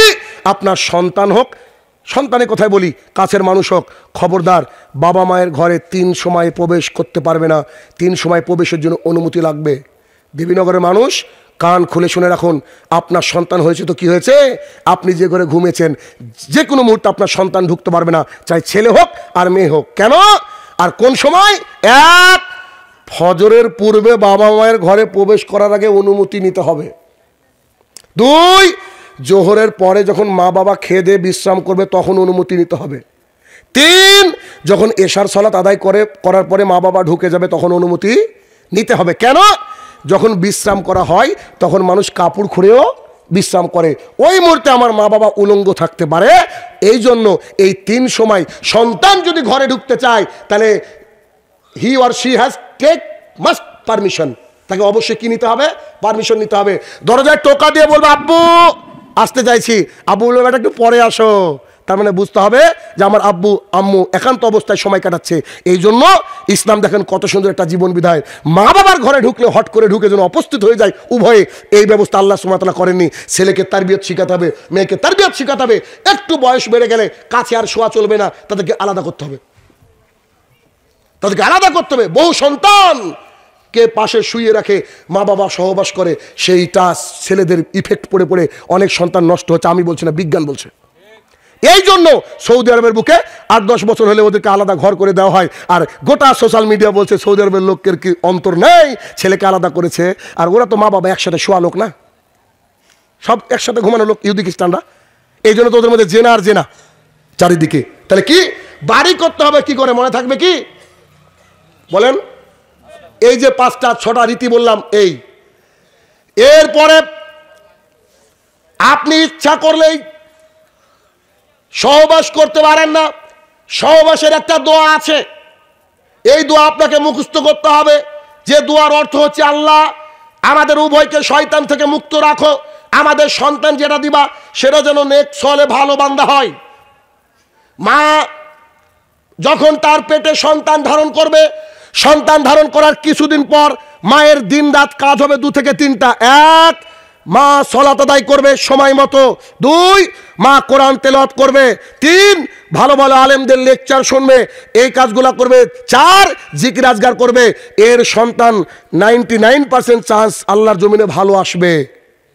কিন্তু যেই আমাদের মহিলারা প্রেগনেন্ট হয়, বলছে মা তোকে কাজ করতে হবে না, ওই ঘরে গিয়ে বোঝে না, সে বোঝে না। দেখ, এবার মেয়ে হয়েছে, নাম রেখেছে আয়েশা, অথচ মেয়ের চরিত্র কটকটি। দেখেন না, ছোট বাচ্চা চায়ের দোকানে বসে বসে, জানো আমার নাতনি, তার 3 বছর বয়স, 3 বছর আমার নাতনি, তার 3 বছর বয়স, 3 বছর ইউটিউবে সব চালানো জানে। আস্তাগফিরুল্লাহ। তার মানে ও ভেবেছে এটা ডেভেলপ না। আজকে যে সব চালাতে জানছে, সে আগামী দিনে নোংরা সিনেমা দেখবে, খারাপ জিনিস দেখবে। তাহলে কি করতে হবে? প্রেগনেন্ট যখন হবে আমার মা, কারণ বিজ্ঞানও বলছে আর আল্লাহ রসুল 1450 বছর আগে বলে গিয়েছে, মায়ের অনেকটা অ্যাক্টিভিটি বাচ্চার মধ্যে প্রতিফলিত হয়। মা যদি কোরআন তেলাওয়াত করে, দেখবেন বেশিরভাগই ইমানদার হওয়ার চান্স আছে। মা যদি সুন্দরভাবে হাঁটাচলা করে, সুন্দর অভাবে থাকে, আর সবসময় তার চিন্তাধারা যদি ইসলামিক মাইন্ডেড হয়, তার সন্তান ইসলামিক মাইন্ডেড হবে। কিন্তু সে যদি সবসময় টিকটক ইত্যাদি নিয়ে ব্যস্ত থাকে, তার সন্তান আল্লাহর জমিনে কখনো ভালো হতে পারে না, কখনো ভালো হতে পারে না। যদি না আল্লাহ সুবহানাহু ওয়া তাআলা তাকে রহমত দান করে, সেটা ভিন্ন কথা। তাহলে কি, প্রেগনেন্ট হয়ে গেল, এবার প্রেগনেন্ট হওয়ার পরে বাচ্চা হবে। বাচ্চা হওয়ার আগে আপনাকে যে কাজটা করতে হবে, মিনিমাম 2টো ছাগল কিনে টাকা রাখতে হবে। কেন? 7 দিনের দিন আকিকা দিতে হবে, 14 দিনে দেওয়া যায়, সারা জীবনে দেওয়া যায়, কত কথা। কেন দরকার? কত মানুষের ফতোয়াতে যাবেন কেন, আমি তো বুঝতে পারি না। আল্লাহ রসুল সাল্লাল্লাহু আলাইহি ওয়াসাল্লাম বলছে, ফাউল্লোহা, দাড়িটাকে ছেড়ে দাও, ওয়াসুস সারেব, গোফটাকে ছাটো, এক মুষ্টি রেখে কাটতে হবে। তোকে কে বললো রে ভাই? হ্যাঁ, যে বর্ণনা করেছে সে তো জান্নাতি সাহাবী, বুঝেননি বোধহয় কথা আমার। তার এইটুকুর কারণে যদি আল্লাহ জান্নাত দেয় তো আলহামদুলিল্লাহ, আবার কাটা ছাটা কেনে? ইসলাম তো সোজা, একেবারে সোজা, একেবারে লাইক ওয়াটার, জলের মতো, পানির মতো। তাহলে সন্তান এবার ভূমিষ্ঠ হচ্ছে। সন্তান যখন ভূমিষ্ঠ হবে, সন্তান ভূমিষ্ঠ হওয়ার সাথে সাথে তার ডান কানে গিয়ে আজান দিলেন, আজানের বাক্যগুলো শুধু বলে দিলেন। কেউ কেউ বলছে যে এক কানে আজান আর এক কানে ইকামত, এটা চলবে না, হয়তো চলবে না, এটাকে বাদ দেন, আপনি আজানের বাক্যগুলো শোনান। কারণ শয়তান বাচ্চাকে প্রথম স্পর্শ করে, এজন্য শয়তান ভূমিষ্ঠ হওয়ার সাথে সাথে যেমন কাঁদে। কারণ কি, শয়তান যে আল্লাহর সাথে, ওই যে বলেছে না, আল্লাহ তাআলাকে বলেছে যে তোমার আদম সন্তানকে আমি বিভ্রান্তি করেই ছাড়বো, আর আল্লাহ বলেছে যে আমি তাদেরকে পাওয়ার দিব, তারা যারা ইমানদার হবে। তাহলে কি, বাচ্চা ভূমিষ্ঠ হয়ে গেল, যদি এলাকায় কোনো ভালো মানের আলেম থাকে, তার কাছে গিয়ে একটু তাহানিক করিয়ে নেবেন। তাহানিক কি, মুখের মধ্যে একটু খেজুর চিবিয়ে তার মুখে একটু লালা দিয়ে দেবে, যদি কোনো আলেম ভালো থাকে। আর যদি কোনো আলেম না থাকে তো আপনি দেন, না দিলেও যায় আসে না। ছেলের 7 দিন হয়েছে, 2টা ছাগল দেন। মেয়ের 7 দিন হয়েছে, 1টা ছাগল দেন। শানুর রহমান সাহেব, দাঁতওয়ালা লাগবে কি, 1 বছর হওয়া লাগবে কি, এগুলো কুরবানির ক্রাইটেরিয়া, কিচ্ছু লাগবে না। শুধু ছেলে হলে 2টা আর মেয়ে হলে 1টা ছাগল দিয়ে দেন, যে কোনো ছাগল দিয়ে দেন, কোনো অসুবিধা নাই। আকিকা দিয়ে দেন। আকিকার গোশত আপনার নিজেও খেতে পারেন, পাড়া প্রতিবেশীকে খাওয়াতে পারেন, যাকে খুশি দিতে পারেন, এটা আপনার নিজের ব্যাপার, আপনার আমার নিজের ব্যাপারে এটা। আচ্ছা হয়েছে, ঠিক আছে। এবার ছেলের বা মেয়ের একটা সুন্দর নাম রাখেন, সুন্দর একটা নাম রাখেন। কিন্তু বর্তমান সময় এমন নাম রাখা হয়, ও বুঝাই যায় না যে হিন্দু না মুসলমান, আসলে নাই এমন অবস্থা। হিন্দু কি মুসলমান বুঝাই মুশকিল না। সুন্দর একটা নাম রাখেন। যখন সুন্দর একটা নাম রাখবেন, এরপরে ছেলেকে আস্তে আস্তে বাড়িতে যদি আপনি আপনার স্ত্রী ঢোকার সাথে সালাম দেন, মাশাল্লাহ, সুবহানাল্লাহ, আলহামদুলিল্লাহ, এই শব্দগুলো ইউজ করেন, ও দেখবেন যে ভাঙা ভাঙা কণ্ঠে ও মাশাল্লাহ, সুবহানাল্লাহ, আলহামদুলিল্লাহ বলছে। কিন্তু মা বাবা যদি এই কালচারের না হয়, বড় হলে ছেলে দাঁড়িয়ে পেশাব করবে, ওকে বাধা দিতে পারবেন না, কারণ ও বাপকে দেখে অনুকরণ করে। আমি যেহেতু কম্পিটিটিভ এক্সাম পড়াই, আপনাদের বাংলাদেশের অনেক মানুষ আমার কাছে পড়ে, আলহামদুলিল্লাহ, অনলাইনে পড়ায়। তো কম্পিটিটিভ এক্সাম বুঝেন কি, ওই যে চাকরির পরীক্ষা, বিসিএস আছে না, ওদেরকে আমি পড়াই। তারপরে যে নিবন্ধন পরীক্ষা, শিক্ষক নিবন্ধন, ওদেরকে আমি পড়াই। ইন্ডিয়া, বাংলাদেশ এবং পৃথিবীর বিভিন্ন দেশ থেকে আমার কাছে পড়ে, আলহামদুলিল্লাহ। তো তাদেরকে যখন আমরা পড়াই, আমরা বুঝতে পারি যে একটা ল্যাড বলে, LAD বলে একটা সিস্টেম রয়েছে। এই সিস্টেমটা কি, আমেরিকান বিজ্ঞানীরা বলছে 1 থেকে 5 বছরের শিশু তার পরিবার থেকে যা পায়, ওইটা তার সারা জীবনের অ্যাপ্লাই। বুঝতে পারেননি বোধহয়? আমি তো আপনাকে শেখাবো 5-7 বছর পর, কিন্তু আপনার সন্তান বাড়ির থেকে যে পরিবেশে মানুষ হবে, ওই পরিবেশ। আপনি গান করেন, দেখবেন আপনার সন্তান কথা বলতে শুরুতে 2 লাইন গান বলে দিয়েছে। আপনি কোরআন তেলাওয়াত করেন, আপনার সন্তান কথা বলা শুরু করলে দেখবেন কোরআন তেলাওয়াত করছে। কেন? ওর বাচ্চা ওখান থেকে কি একটা ওর মধ্যে একটা কাজ করে। একটা ঘটনা না বললেই নয়, আমার মেয়েকে ভর্তি করেছি একটা ইসলামিক স্কুল বলে ভর্তি করেছি। তা আমার মেয়ে আবার খুব ঠোঁটকাটা বুঝেন কি, কেমন ঠোঁটকাটা, উদাহরণ দিলে বুঝতে পারবেন। আমি বাইকে নিয়ে বসে আছি, তো বিড়ির প্যাকেট আমাদের দেশে ওই প্যাকেটগুলো হচ্ছে এরির, আপনাদের দেশে কেমন প্যাকেট জানি না, যে এরকম করলে একটু খসমস করে আওয়াজ হয়, চিলমিলি না কি বলে ওগুলোকে, পলিথিন পলিথিন পলিথিন দাও, তাই পলিথিনটা আওয়াজ হয়, দেখেছেন কি? আমি বাইকে নিয়ে বসে আছি আর পাশে একজন লোক বিড়ি বের করছে, বিড়ি বের করে একটা আওয়াজ হয় না, হয়তো এরকম করে বিড়ি বের করছে, সঙ্গে সঙ্গে ওর দিকে তাকিয়ে বলছে আব্বু বিড়ি খাচ্ছে কেন, এটা তো হারাম। ওই লোক কিন্তু হিন্দু। তখন ও মুখ থেকে বিড়িটা নামিয়ে বলছে মা তুই ঠিকই বলেছিস রে মা, আসলে এটা ঠিক না, আমরা খাই। মানে ও হিন্দু মুসলমান বুঝেনি, বোরখা ছাড়া মহিলাকে দেখলেই মনে করে হিন্দু। কেন? ওর জন্মের পরই দেখছে ওর মা বোরখা, আন্টি বোরখা, দিদা বোরখা, এটা সিস্টেম। তো ওকে একটা স্কুলে ভর্তি করেছি, স্কুলে ভর্তি করার পর প্রত্যেক দিন আমার মেয়ে সালাম দেয়, একটু আগে বললাম না, সেই দিন বাড়ি দরজা দাম করে খুলেছে, খুলে এমনি ঢুকে গিয়েছে, সালাম নাই। আমি ডাইনিংয়ে এরকম করে বসে আছি, আমি বলছি আমার মেয়ের আজকে কী হলো, আর মুখটা রাগ গড় করছে, পিঠ থেকে ব্যাগটাকে খুলে ফেলে দিয়েছে, প্রথম ক্লাসে ভর্তি হয়েছে, খুলে ফেলে দিয়েছে। তখন আমি আমার মেয়েকে বলছি আসসালামু আলাইকুম, উত্তর দিচ্ছে না, পোশাক খুলছে। আমিও ভাবছি যতক্ষণ না সালামের উত্তর দেবে আমিও কথা বলবো না। আমি বলছি আসসালামু আলাইকুম, ও ঘুরে বেড়াচ্ছে খালি আসসালামু আলাইকুম। দেখবেন মেয়ের আবার বাবাকে একটু বেশি ভালোবাসে। তো পরে বলছে ওয়ালাইকুম আসসালাম, তুমি আমাকে কোন স্কুলে ভর্তি করেছো? কেন স্কুলে ভর্তি করেছি, কি হয়েছে তোমার, আবার কি হলো, কি সমাচার? আমাদের নবীর জন্মদিন আছে নাকি, আমাদের নবী হিন্দু নাকি? আমাদেরকে স্কুলে নোটিশ দেওয়া হলো, আমি বলছি যে আগামীকালকে নবীর জন্মদিনে স্কুল ছুটি। আমার মেয়ে রেগেছে কেন? স্কুলে নোটিশ দিয়েছে আগামীকালকে রবিউল আওয়ালের 12 তারিখ, সেই অনুযায়ী তো আমাদের নবীর জন্মদিন, তাই স্কুল বন্ধ। আর আমার মেয়ে জানে যে জন্মদিন পালন করে হচ্ছে হিন্দুরা। ওর মাথা খারাপ হয়ে গেছে, আব্বু কোন স্কুলে ভর্তি করলো যে স্কুলে নবী দিবস পালন হয়। আমি তাকে ছোট মানুষ, তাকে বুঝিয়ে বললাম আম্মু ঘটনা আছে অন্যরকম, এটা তুমি আর একটু বড় হও তাহলে বুঝবা, কিন্তু নবী দিবস নাই এটা তুমি কনফার্ম থাকো। বুঝছেন কিনা?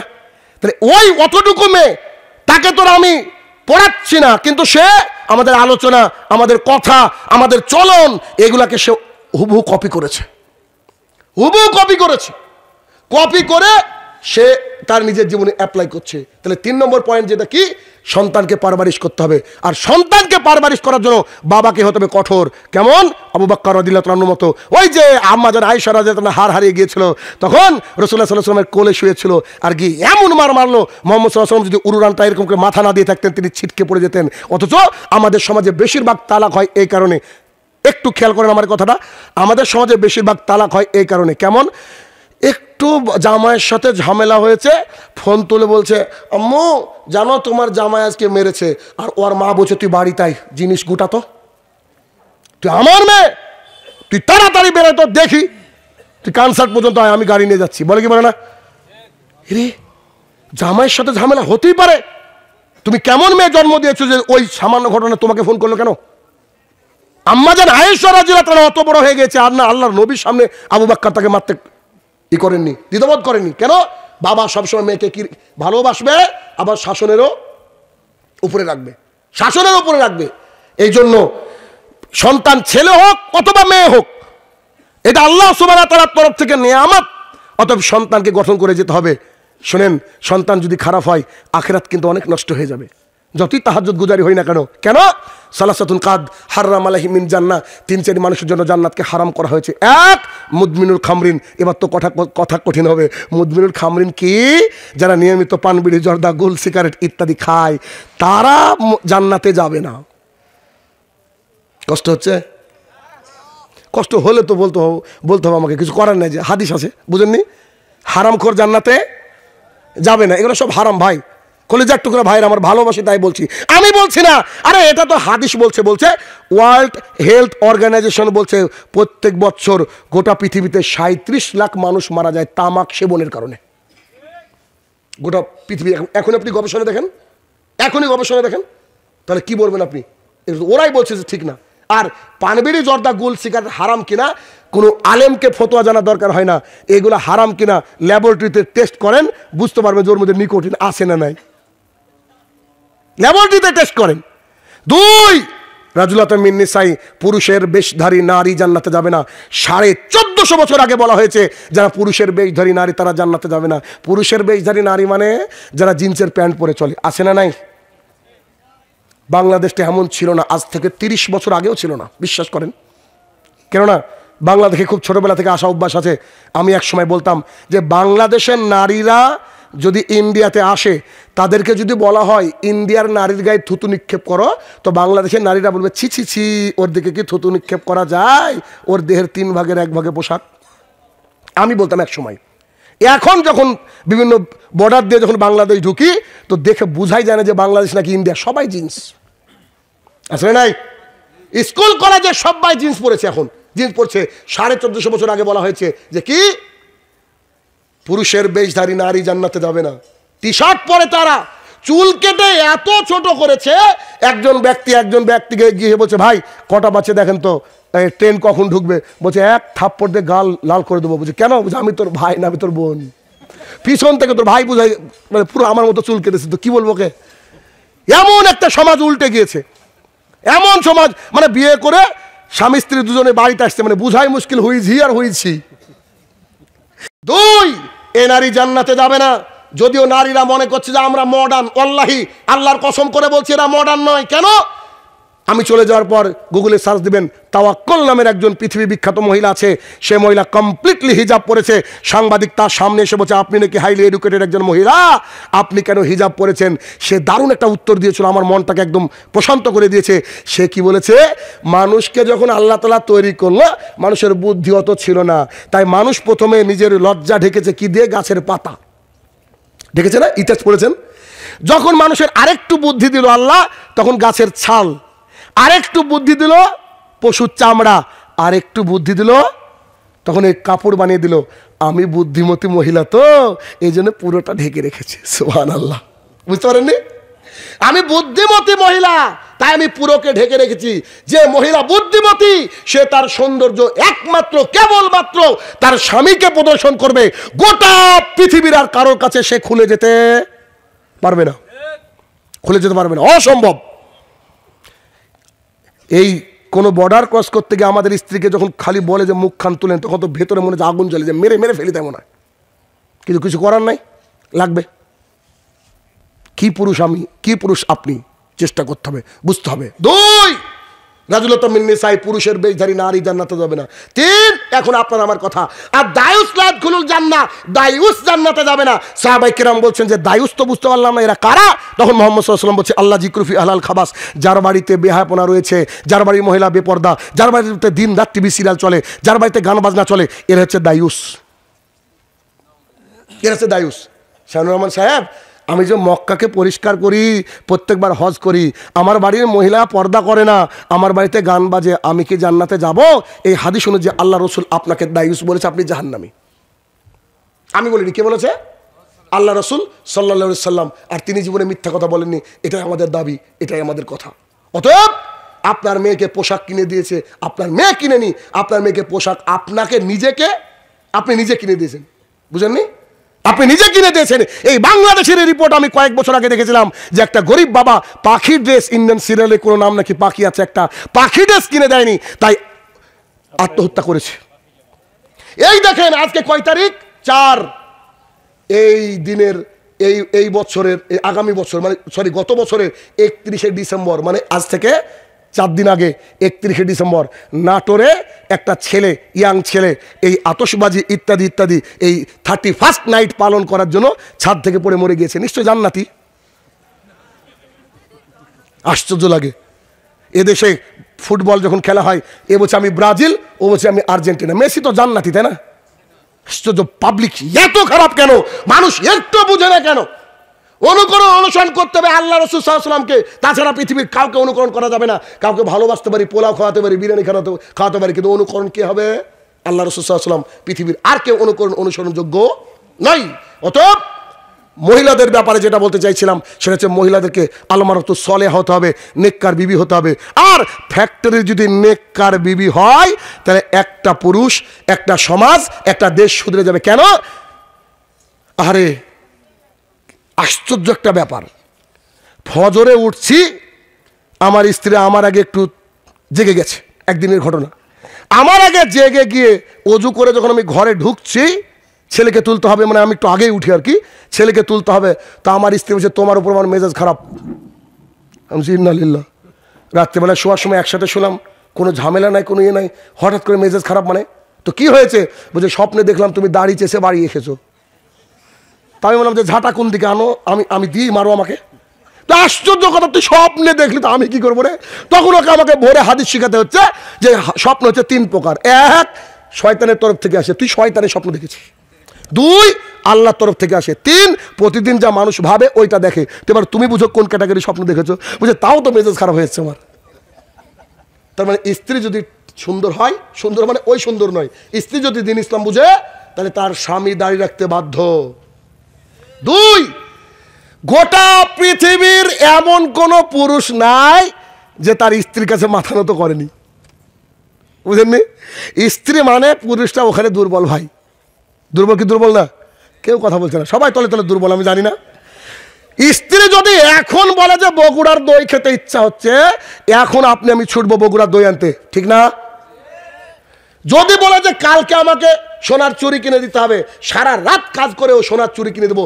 স্ত্রী চাইলে সমাজ পরিবর্তন করতে পারে, স্বামী পরিবর্তন করতে পারে। কিন্তু আমি তাজ্জব হয়ে যাই, ওই স্ত্রী ওর স্বামীর ঠোঁটে চুমু দেয় কি করে গো? জর্দাখোর, বিড়িখোরের। বুঝেননি বুঝে আমার কথা?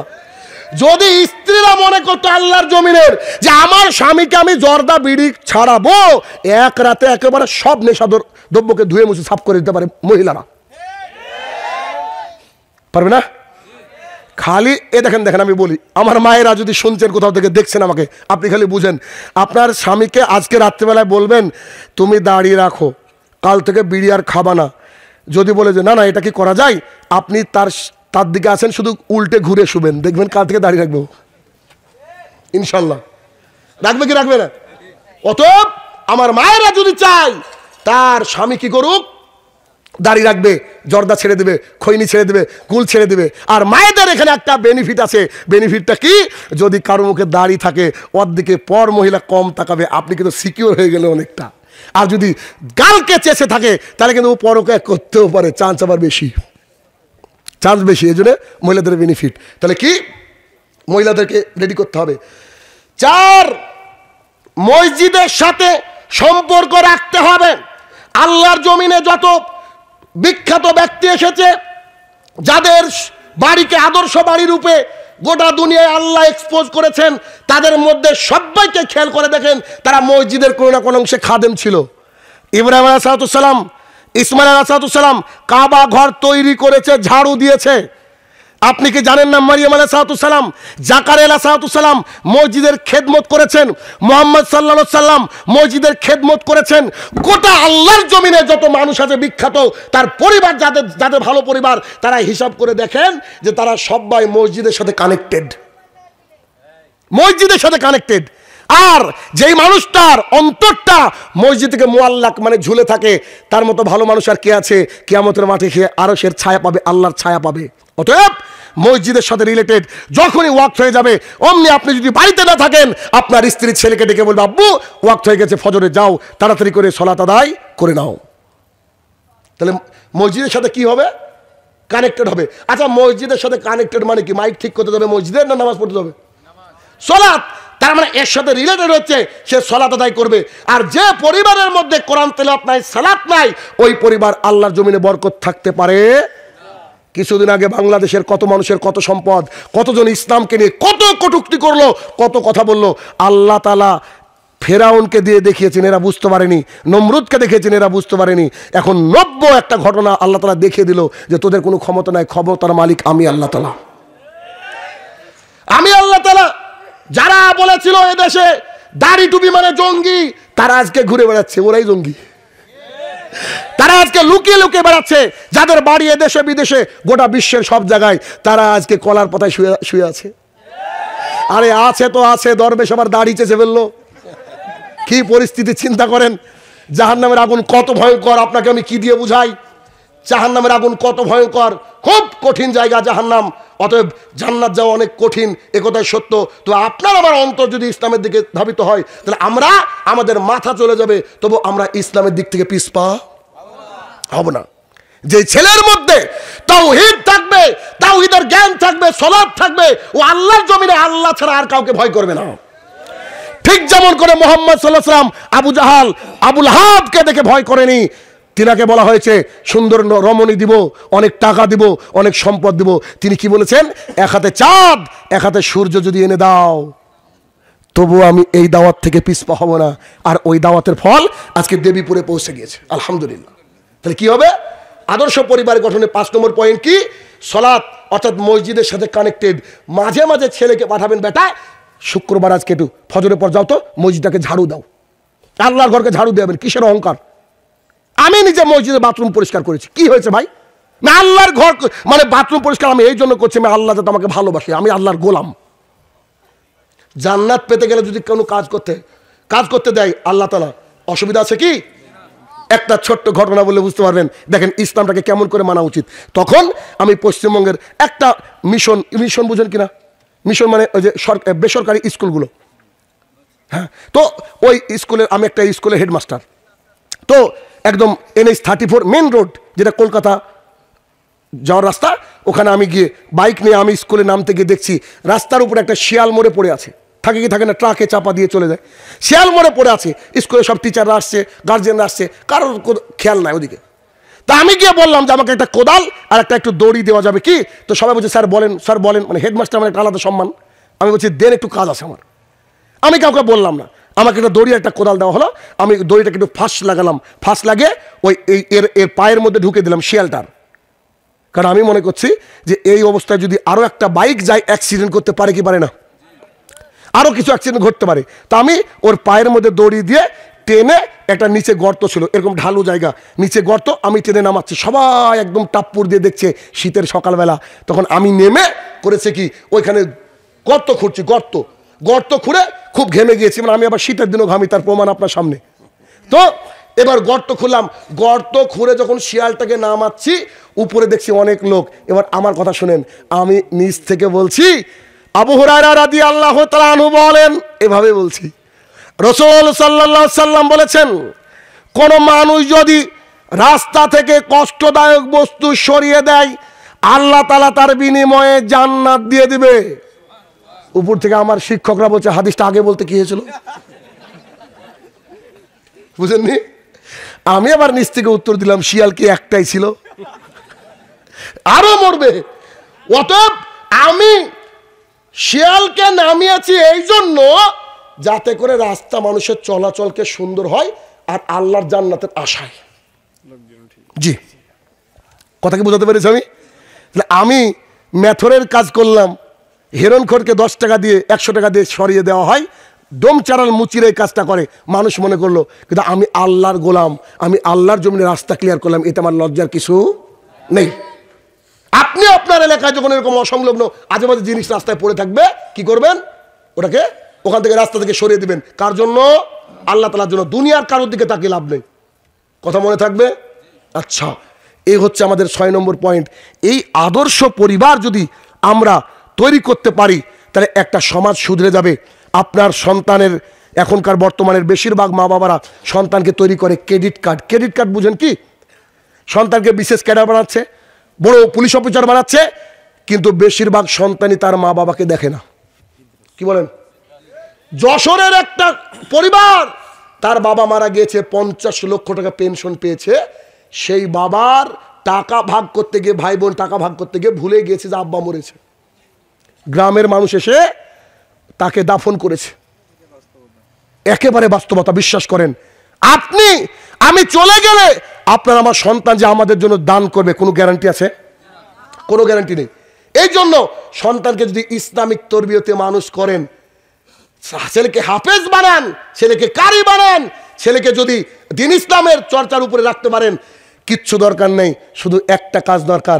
ছেলে সলাতের শেষে আঙ্গুল নড়াবে, বলবে রাব্বির হামহুমা কামা রাব্বায়ানি সাগীরা। এর চেয়ে দোয়া আর কি আছে? ছেলে একটু বাজারের দিকে যাচ্ছিল, কবরের পাশে, বাবার কবরের পাশে দাঁড়িয়ে 2 হাত তুলে চোখের পানি ছেড়ে দিয়ে কাঁদছে আর বলছে, হে আমার প্রতিপালক, জানি না আমার আব্বা কত কষ্টে আছে, মাবুদ আমার আব্বাকে তুমি ক্ষমা করো, আমার আব্বাকে ক্ষমা করো। এই সন্তান তৈরি করে যেতে হবে। কিন্তু যদি নিজেকে মডার্ন মনে করেন যে উই আর মডার্ন, আমার ইসলামের দরকার নেই, তো কবরে হাতুড়ি খাওয়ার জন্য প্রস্তুত থাকেন। আনাস ইবনে মালিক রাদিয়াল্লাহু তাআলা বলেন, হাতুড়ির সাইজ হচ্ছে এমন, পৃথিবীর সবচেয়ে বড় উঁচু পর্বতে যদি একবার মারা হয় একেবারে এরকম লেভেল হয়ে যাবে। ভাই, সন্তানকে বানান সন্তানের মতো, সন্তানকে শোনান উমর ইবনুল খাত্তাবের গল্প, সন্তানকে শোনান খালিদ ইবনে ওয়ালিদ রাদিয়াল্লাহু তাআলার মতো গল্প, সন্তানকে শোনান খুবাইব রাদিয়াল্লাহু তাআলার মতো, খাব্বাব ইবনুল আরাত রাদিয়াল্লাহু তাআলার মতো। সন্তানকে এভাবে তৈরি করেন, সন্তানকে তৈরি করা এভাবে উচিত বলে আমি মনে করি। আর আলোচনা লম্বার দিকে যাব না, রাত্রি মোটামুটি হয়েছে, কেননা এখানে এসে খুবই ভালো লাগলো যে আমার এই ভাইয়েরা দাওয়াতিল্লাহ পরিচালনা করে এবং খুব স্বল্প সময়ের মধ্যে মানুষকে দিনের দাওয়াত, কারণ সারা রাত লক্ষ লক্ষ লোক, এগুলা কোনো হকের মানদণ্ড না। হকের মানদণ্ড হচ্ছে ফজরে কজন লোক উপস্থিত হবে, এটাই মেন। ফজরে কজন উপস্থিত হবে এটা হচ্ছে মেন।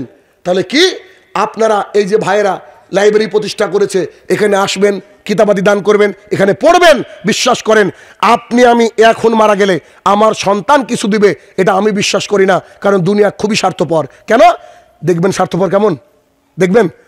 আপনার আমার দাদারা যারা মারা গিয়েছে, এখানে আমরা 5 জনও হব না হাত তুলে যে 2 বছরের মধ্যে আমার দাদার কবরের কাছে গিয়েছি, যদি দাদা পুরনো হয়। ঠিক বলছে কি বলছে না? এমনকি অনেকে দাদার নামও জানে না। এটা হচ্ছে আমাদের জীবন। আমরা মারা যাব, আমাদের সন্তানকে যদি বলা হয় তোমার আব্বা মারা গিয়েছে, তখন ও ঢাকা থেকে বলবে যে I am busy with my work, আমি আমার কাজ নিয়ে ব্যস্ত। এটা বাস্তবতা ভাই, এটা বাস্তবতা। ছেলে সৌদি আরবে আছে, ফোন করা হচ্ছে তোর বাবার মুমূর্ষু অবস্থা, হয়তো মারা যাবে। ছেলে বলছে আমি কি করে আসবো? ওকে টাকার মেশিন করতে পাঠিয়েছেন। খবরদার ভাইরা আমার, সন্তান সুন্দর তৈরি করুন, সমাজকে শুধরান, দেখবেন আপনার সমাজ শুধরে গেলে দেশ শুধরাবে, জাতি শুধরাবে, এবং আপনার সন্তান যতদিন ভালো আমল করবে ততদিন আপনি নেকি পেতে থাকবেন। আজকের মোটামুটি শেষ হাদিস, সেটা কি? রাসূলুল্লাহ সাল্লাল্লাহু আলাইহি ওয়াসাল্লাম বলছে কুল্লুকুম রাইন। এই হাদিসটা সবাই শুনেছেন, প্রত্যেকে কি রাখাল, আর প্রত্যেকের আন্ডারে যারা যারা আছে তার বিচার কিন্তু আল্লাহর কাছে হবে। আপনাকে আমার বাড়ির রাখাল রেখেছি, 3টে ছাগল চড়াতে দিয়েছি, একটা ছাগল খাইয়ে নিয়েছেন, আমি কার সাথে কথা বলবো? আপনার সাথে বলবো। কেন? আপনি আমার রাখাল। আমার গোটা পৃথিবীর সবারই আল্লাহ সুবহানাহু ওয়া তাআলা মালিক, আমরা হচ্ছে রাখাল। আমার স্ত্রী, আমার ছেলে মেয়ে কি করছে না করছে সব হিসাব আমাকে দিতে হবে। আমি তো খালি এই জায়গায় এসে আটকে যাই ভাই। আমি মনে করি আমি যে পাপ করেছি এরই বোঝা বহন করতে পারবো না। আর আমার মেয়ে যদি বড় হয়ে জেনা করে, আমার ছেলে যদি বড় হয়ে পাপ করে, আমার স্ত্রী যদি বেপরদা চলে, আল্লাহ আমি কি করে জান্নাতে যাব? এটা আমার চিন্তা। আমি জানি না আপনার চিন্তা কি, বুঝেননি বোধহয়। 35 বছরের মধ্যে আপনি পাপ করেছেন 20 বছর, আপনার ছেলের 20, আপনার স্ত্রীর 20, আপনার মেয়ের 20 পার হওয়া যাবে? অসম্ভব। তাহলে ছেলেকে মেয়েকে এখনই ইসলামিক তরবিয়ত করুন। মেয়ের বয়স 11 মানে খবরদার ওকে বোরকা ছাড়া বাইরে বেরোতে দিবেন না। যদিও শুনলাম যে এলাকায় বোরকার এনে কি ভালো আছে। পরিশেষের দিকে একটা কথা বলতে চাই। দেখুন, আমরা আজকে গোটা বিশ্বের, আমি অবাক হয়ে যাই, হিন্দু একজন কালীর ভক্ত, কালী হিন্দু, একজন দুর্গার ভক্ত, একজন শিবের ভক্ত, কিন্তু কোন হিন্দু দুর্গা পূজার সময় বলে না যে আমি কালী ভক্ত, দুর্গার প্যান্ডেলে যাব না, আমি শিব ভক্ত, দুর্গার প্যান্ডেলে যাব না। ওরা মুসলমানের বিরুদ্ধে সবাই এক। আর আজকে আমরা এক আল্লাহর ইবাদত করি, অথচ আমরা আজকে ভাই ভাই আলাদা হয়ে বসে আছি। এর চেয়ে লজ্জার আর কি হতে পারে? আমার হাতের 5টা আঙুল সমান নয়। আমার কোনো ভাই থাকতে পারে নাভির নিচে হাত বেঁধে সালাত আদায় করছে, সে লা ইলাহা ইল্লাল্লাহ পড়েছে, সে আমার ভাই। আমার কোনো ভাই থাকতে পারে সে সালাত আদায় করতে গিয়ে হাত ছেড়ে দিয়ে করছে, সে আমার ভাই। তাকে বোঝাতে গেলে সুন্দর করে হাদিস দিয়ে বোঝাবো, তবে তার সাথে আমার বিদ্বেষ থাকবে না। আমি বলবো না যেটা অমকের মাহফিল, তুমি যাইও না। এটা চরম অন্যায়, খুব খারাপ একটা বিষয়। কারণ গোটা পৃথিবীতে মুসলমানরা চারিদিকে মার খাচ্ছে আপনার আমার জন্য। কেন? ওরা বুঝে গিয়েছে যে এ হচ্ছে অমক, এ হচ্ছে তমক, এদের মধ্যে নানান ভাগ। আজকে যদি গোটা মুসলমান এক উম্মাহ হতো, একসাথে, তরিকা ভিন্ন থাকতে পারে, সলাতের জিকিরের তরিকা ভিন্ন থাকতে পারে, সিয়ামের টাইমে একটু হেরফের থাকতে পারে, কিন্তু আমাদের আল্লাহ এক, সিলেবাস হচ্ছে কোরআন সুন্নাহ, আর আমাদের একজনই শিক্ষক মুহাম্মদ সাল্লাল্লাহু আলাইহি সাল্লাম। আমরা কি তাওহীদের ভিত্তিতে ঐক্য গঠন করতে পারি না? নিশ্চিত পারি।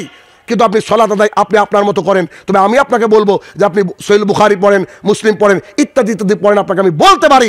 কিন্তু আল্লাহর জমিনে আমাদেরকে এক হতে হবে, নইলে আমাদের বিপদ আগামী দিনে। আমরা হয়তো চলে যাব, আমাদের সন্তানরা মার খাবে আপনার আমার ভুলের কারণে। তাহলে এই এলাকার মানুষের কাছে দাবি, যদি কেউ হানাফি থাকেন আমার ভাই, যদি কেউ জামাত ইসলাম থাকেন, যদি কেউ আরো কেউ কিছু থাকেন, যদি আহলুল হাদিস থাকেন, যেই থাকুন না কেন, সবারই মাবুদ হচ্ছে আল্লাহ সুবহানাহু ওয়া তাআলা, সবারই সিলেবাস হচ্ছে কোরআন এবং সুন্নাহ, সবারই নবী হচ্ছে মুহাম্মদ সাল্লাল্লাহু আলাইহি সাল্লাম। কেন আজকে খেয়াল করে দেখেন না, যখন মুসলমানকে অত্যাচার করা হয় তখন কি বলা হয় নাকি যে তুমি হানাফি, তুমি শাফি? এগুলা বলা হয়? মুখে দাড়ি, মাথায় টুপি, ব্যাস যথেষ্ট। এই হলে তার সাথে অন্যায় শুরু হয়ে যায়। অতএব ভাইরা আমার, কলিজার টুকরা ভাইরা আমার, বোনেরা, বলে যাচ্ছি খবরদার, সামান্য কিছু নিয়ে ইখতিলাফ হতেই পারে। সাহাবীদের মধ্যে ইখতিলাফ ছিল। কুলনাস ফালাককে একজন সাহাবী কোরআনের আয়াতই মনে করতো না। যদি আজকে জামানা থাকতো না, আমরাই ফতোয়া দিতাম ও কাফের। বুঝলেননি বোধহয়? কেন ও কেন মনে করতো না এই সাহাবী জানেন? কারণ বলছেন যে রাসূলুল্লাহ সাল্লাল্লাহু আলাইহি ওয়াসাল্লামকে যখন জাদু করা হয়েছিল, আল্লাহ তাআলা এগুলো নাজিল করেছিলেন এই জাদু থেকে পরিত্রাণ পাওয়ার জন্য। তারও বুঝ খুব একটা ভুল না। বুঝেননি বোধহয় আমার কথা? তাহলে কি আমার একটা ভাইয়ের একটু আইডিওলজি আলাদা হতে পারে, তবুও তো সে আমার ভাই। তাকে কাছে নিয়ে বুঝান, কিতাবাদি দেন। অতএব চেষ্টা করবেন সঠিকভাবে চলা। আবার প্রশ্ন, যাই হোক, আমি প্রশ্নের উত্তর দিব।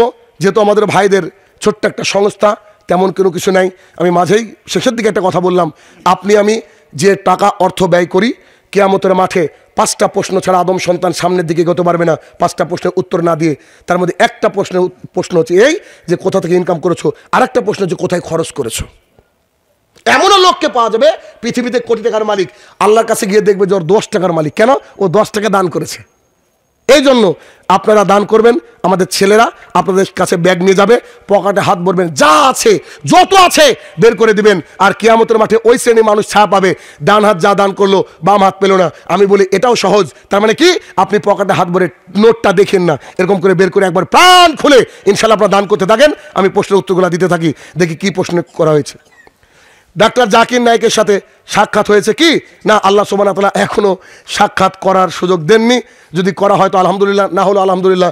দূর থেকে ভালোবাসি, সমস্ত আলেম ওলামাকে ভালোবাসি। এই যে আপনাদেরকে দেখে গেলাম, এই যে এনাদেরকে দেখে গেলাম, যতদিন চেহারা মনে থাকবে ইনশাল্লাহ ভালোবাসা থাকবে। এটা তো অন্তরের ভালোবাসা। আজকে যেমন আমার সাথে এত মানুষ দেখা করতে গিয়েছে, বিশ্বাস করেন আরও অন্যান্য জায়গায় মাহফিলে যায়, এত মানুষ এভাবে দেখা করতে আসে না। মানে আমরা একটু যে বিশ্রাম নেব, বিশ্রাম নিতে দেয়নি। মানে আসলে এটি ভালোবাসা।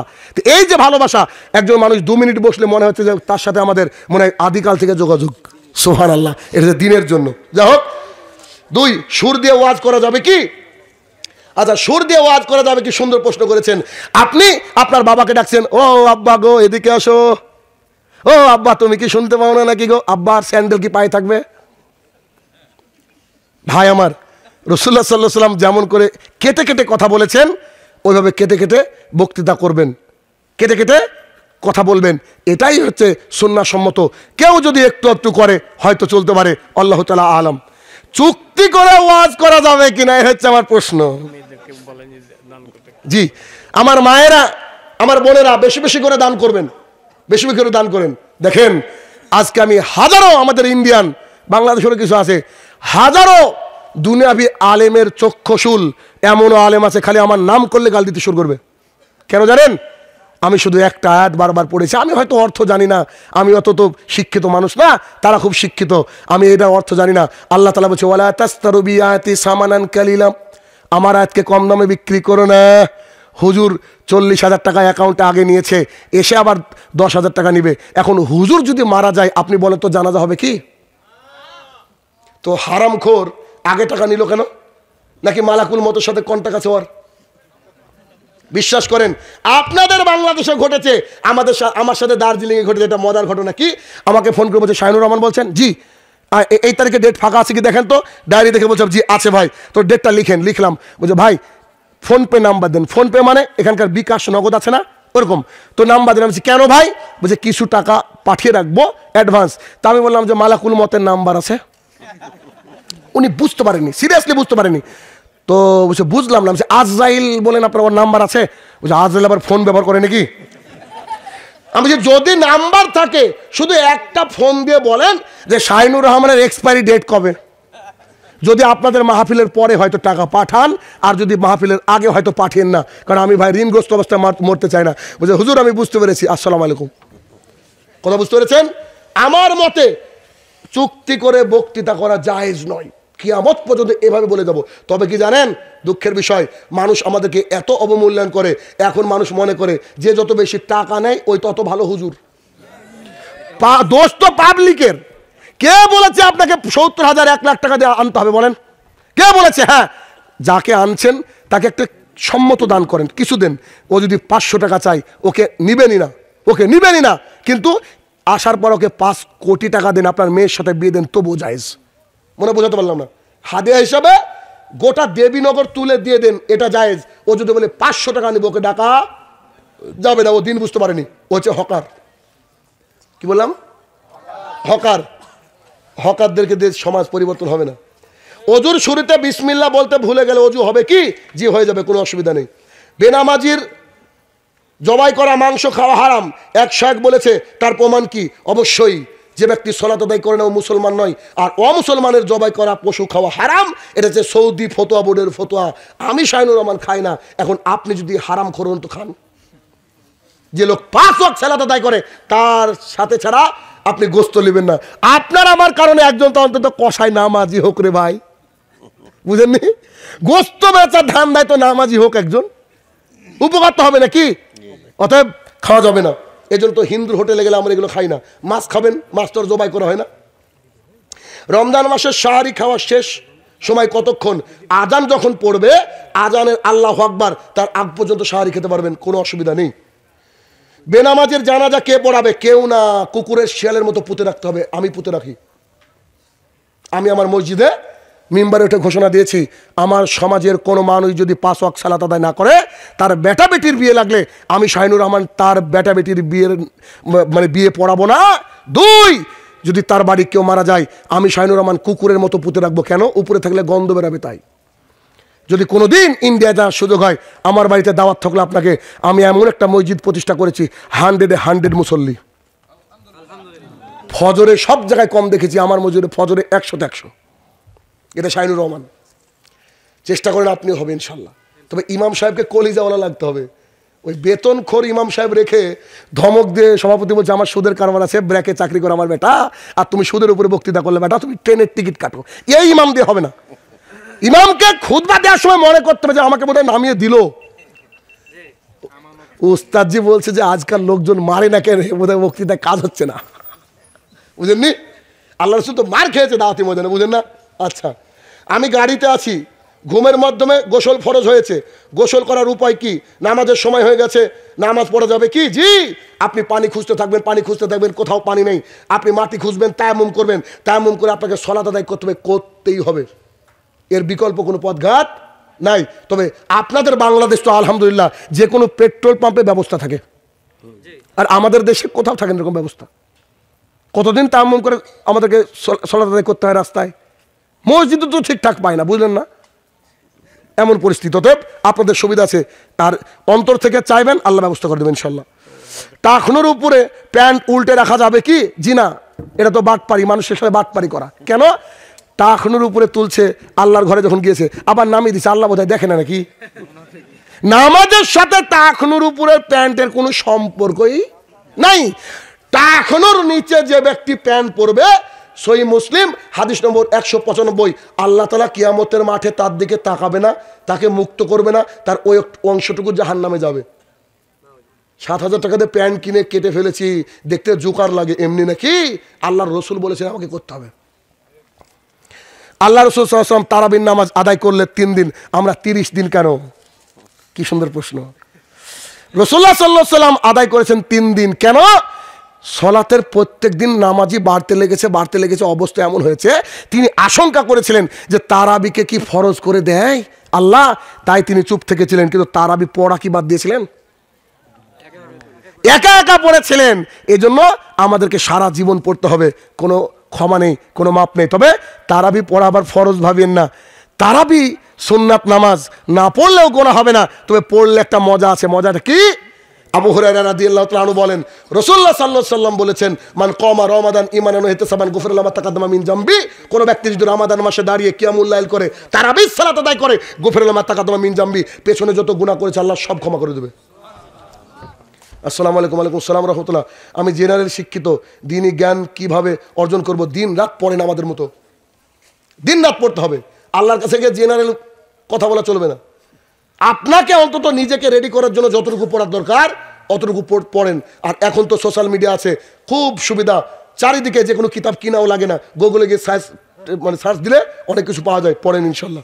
আপনাদের দেশের একটা অ্যাপস আছে হাদিস বিডি, বাংলা হাদিস, হাজার হাজার কিতাব আছে, হাজার হাজার কিতাব, ওই তাই দেখে আপনি পড়াশোনা করেন। আমার খোলাই আছে হাদিস বিডি, আমি বের করি না, আমি কয়েকটা হাদিস দেখছিলাম এখানে স্টেজে বসে, খোলাই আছে। আপনাদের দেশের অ্যাপস গো, আমাদের দেখে কিছুই নাই। তারপর হুজুর জর্দাখোর ইমামের পেছনে সলাৎ হবে কি যদি মুসল্লি মদ খোর হইতে হবে? কথা বুঝেননি বোধহয়। হুজুর যাকে রাখবেন, এক মিনিট একটু একটু, ওই যে এখান থেকে আমরা যখন যাচ্ছি, আমরা যখন যাব, আমরা এদিকে যাবো তো, এখন আমরা বেরিয়ে যাবো প্রোগ্রাম করে। আচ্ছা বলেন তো, একজন ব্যক্তি বলছে ভাই কনসার্ট অবধি যাবেন, আমরা বললাম জি যাবো। আপনি উঠলেন আমার গাড়িতে, এখন গাড়িতে উঠার পর বলছে ভাই আমাদের ড্রাইভার কিন্তু অন্ধ। কে থাকবেন গাড়িতে? পারলে জানলা ভেঙে বেরোবেন, তাই না? তো আপনার ইমাম যদি হারাম খোর হয়, ওর পিছনে